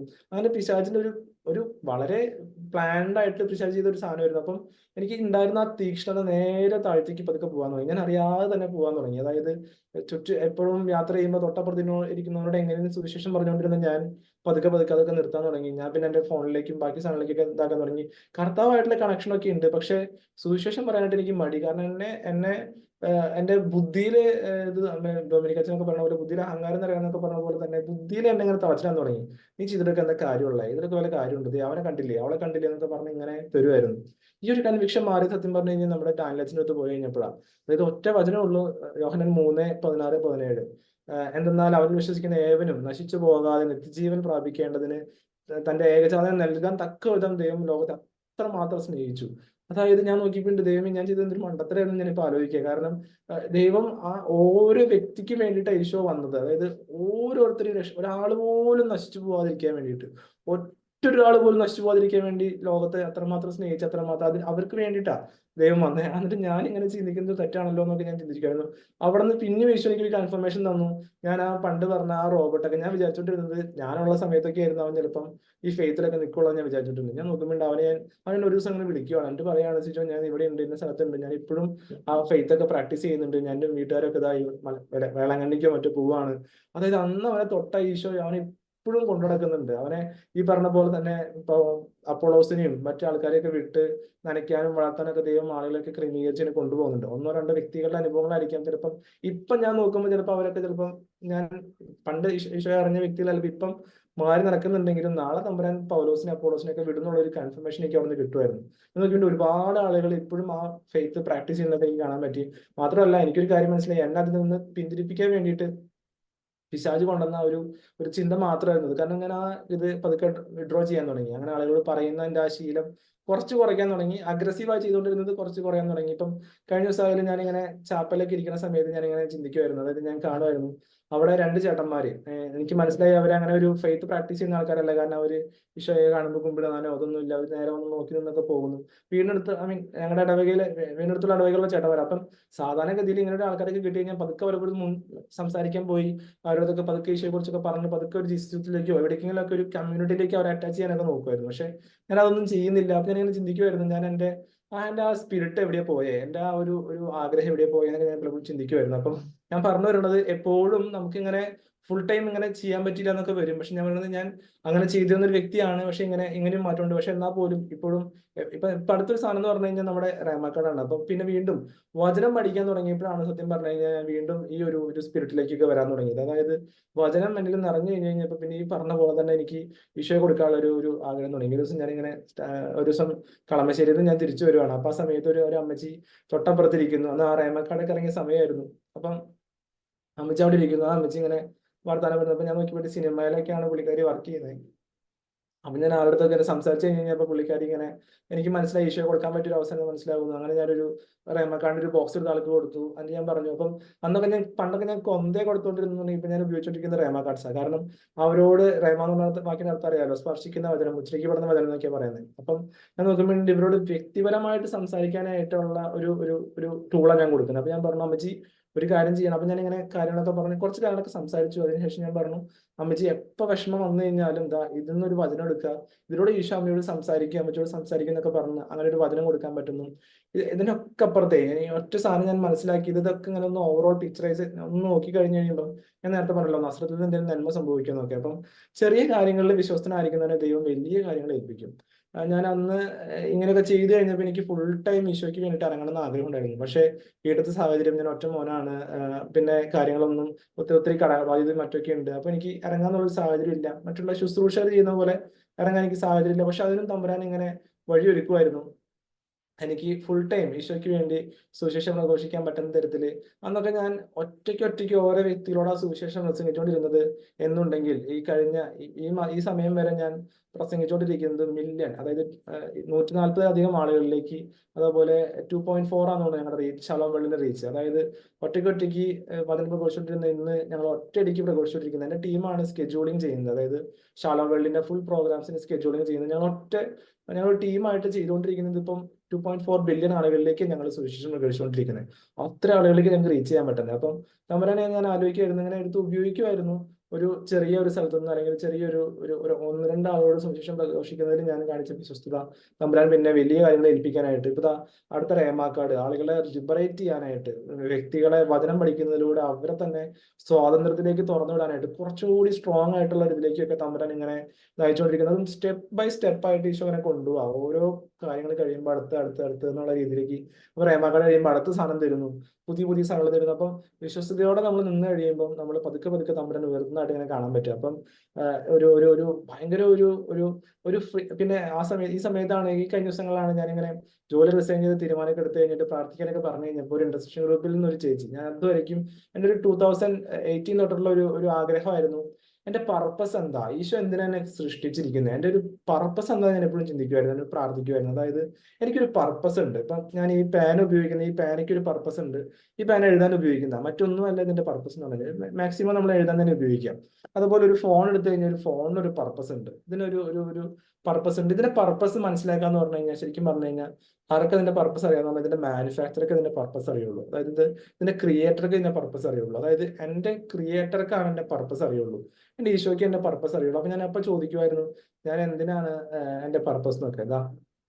കഴിഞ്ഞ ദിവസങ്ങളിൽ ആ ചേച്ചിയോട് ഈശോ എനിക്ക് പറഞ്ഞു തരുമായിരുന്നു. അതായത് സിജോ, എനിക്കിങ്ങനെ ഒരു വിഷയം കിട്ടുവാണ്, അതിനോടൊപ്പം തന്നെ ഈശോ ഇങ്ങനെ, എനിക്കത് ഇതിനറിയത്തില്ല, ആരാന്ന് പോലും എനിക്കറിയില്ല, ഇപ്പോഴും എനിക്കറിയത്തില്ല. ഞാൻ നമ്പറൊന്നും സേവ് ചെയ്തിട്ടില്ല, ഇപ്പോഴും എനിക്കറിയത്തില്ല ആ ചേച്ചി ആരാന്നുള്ളത്. നമ്പർ ഞാൻ സേവ് ചെയ്തു, ഞാൻ സേവ് ചെയ്തിട്ടുണ്ട്, സോറി, നമ്പർ ഞാൻ സേവ് ചെയ്തു. അപ്പം വളരെ ദിവസത്തിന് ശേഷം ഞാൻ സേവ് ചെയ്തത്. അപ്പം ആ ചേച്ചി എന്നോട് പറയാണ്, മോനെ നിന്റെ നിയോഗ എന്നൊക്കെ എന്നോട് ഈശോ പറയുന്നുണ്ടെന്ന് പറഞ്ഞു. അപ്പം അന്ന് ഒരു പക്ഷേ ഒരു 6-7 വർഷങ്ങൾക്ക് ശേഷമാണ് എനിക്ക് അതിന്റെ ഒരു ഉത്തരം കിട്ടുന്നത്. പക്ഷെ ഈ നിയോഗദാനം തിരിച്ചറിഞ്ഞ സമയങ്ങൾ തൊട്ട് തന്നെ, അല്ലെങ്കിൽ കുറച്ച് നാൾ ഈ റേമ കാർഡ്സ് തുടങ്ങിയപ്പോൾ തൊട്ട് തന്നെ എനിക്ക് എന്തെന്നില്ലാത്തൊരു ജോയ് എനിക്ക് അനുഭവിക്കാൻ പറ്റി. അതായത് ഞാൻ പറഞ്ഞില്ലേ, 1 to 1 നിന്ന് തുടങ്ങി ഇന്നിപ്പം ഒരുപാട് പേരിലേക്ക് സുവിശേഷം പ്രഘോഷിക്കാൻ പറ്റുന്ന ഒരു ഇതിലേക്ക് ഈശോ നമ്മളെ എടുത്ത് മാറ്റുകയാണ്. അപ്പം ചെറിയ കാര്യങ്ങളിൽ വിശ്വസ്തനായിരിക്കുന്ന ദൈവം വലിയ കാര്യങ്ങൾ ഏൽപ്പിക്കും. ഞാൻ കൺക്ലൂഡ് ചെയ്യാണ്, സുവിശേഷം പ്രസംഗിക്കുന്നെങ്കിൽ അതിലെനിക്ക് അഹംഭാവത്തിന് വകയില്ല, അതെന്റെ കടമയാണ്. അപ്പം കടമ ചെയ്തില്ലെങ്കിൽ അത് കടമാണെന്ന് നമ്മൾ പറയാറുണ്ടല്ലോ. അപ്പൊ അതുകൊണ്ട് ഇതെന്റെ കടമയാണ്. നിങ്ങൾ ലോകമെങ്ങും പോയി സകല സൃഷ്ടികളോടും സുവിശേഷം പ്രസംഗിക്കുവിൻ എന്നാണ് ഈശോ എനിക്ക് ആദ്യമായിട്ട് കിട്ടിയ ഒരു മെസ്സേജിലൊക്കെ എന്നോട് പറഞ്ഞിട്ടുള്ളത്. അപ്പം അതിനുവേണ്ടി ഒരുങ്ങിക്കൊണ്ടിരിക്കുന്നു. നിങ്ങൾ പ്രത്യേകം എനിക്ക് വേണ്ടി പ്രാർത്ഥനയിൽ ഓർക്കണം. ചെറിയ ഇങ്ങനെ ഇനിയും ഈശോയ്ക്ക് വേണ്ടി ജീവിക്കാനായിട്ട്, ഈശോയ്ക്ക് വേണ്ടി ഓടാനായിട്ടും വചനം ജീവിക്കാനായിട്ടും ഒപ്പം ഒരുപാട് പേരെ ലിബറേറ്റ് ചെയ്യുന്ന, അല്ലെങ്കിൽ ഒരു വചനത്തിന്റെ ശക്തിയൊക്കെ ഞാൻ കുറച്ചാൾ മുമ്പ് മനസ്സിലാക്കിയത്. സത്യം പറഞ്ഞു കഴിഞ്ഞാൽ ഒരു ലോകം സൃഷ്ടിക്കാനായിട്ട് ഒരു വചനത്തിന്റെ പൊട്ടൻഷ്യൽ എന്താണെന്ന് ചോദിച്ചു കഴിഞ്ഞാൽ, അതിന്റെ പൊട്ടൻഷ്യൽ എന്ന് പറഞ്ഞു കഴിഞ്ഞാൽ ഒരു ലോകം സൃഷ്ടിക്കാൻ പറ്റുന്ന ഒരു പൊട്ടൻഷ്യൽ അതിനുള്ളത്. കാരണം ഒറ്റ വചനം ഉപയോഗിച്ച ദൈവം ലോകം സൃഷ്ടിച്ചത്. അതാണ് ഒരു വചനത്തിന്റെ പൊട്ടൻഷ്യൽ. 1 രൂപയുടെ പൊട്ടൻഷ്യൽ എന്താണെന്ന് വെച്ച് കഴിഞ്ഞാൽ, 1 രൂപയ്ക്ക് വാങ്ങി കിട്ടുന്ന സാധനങ്ങളാണെന്നുണ്ടെങ്കിൽ ഒരു വചനത്തിന്റെ പൊട്ടൻഷ്യൽ എന്താണെന്ന് വെച്ച് കഴിഞ്ഞാൽ ഒരു ലോകം സൃഷ്ടിക്കാൻ പറ്റുന്ന സാധ്യത ഒരു വചനത്തിനുള്ളത്. അപ്പം ആ വചനം ഒരുപാട് പേരിലേക്ക് എത്തിക്കാനായിട്ട് ഈശോ അനുവദിക്കട്ടെ എന്ന് ഞാൻ പ്രാർത്ഥിക്കുന്നു. അപ്പം താങ്ക് യു സോ മച്ച്. പ്രാർത്ഥനയെല്ലാം ഓർക്കണം.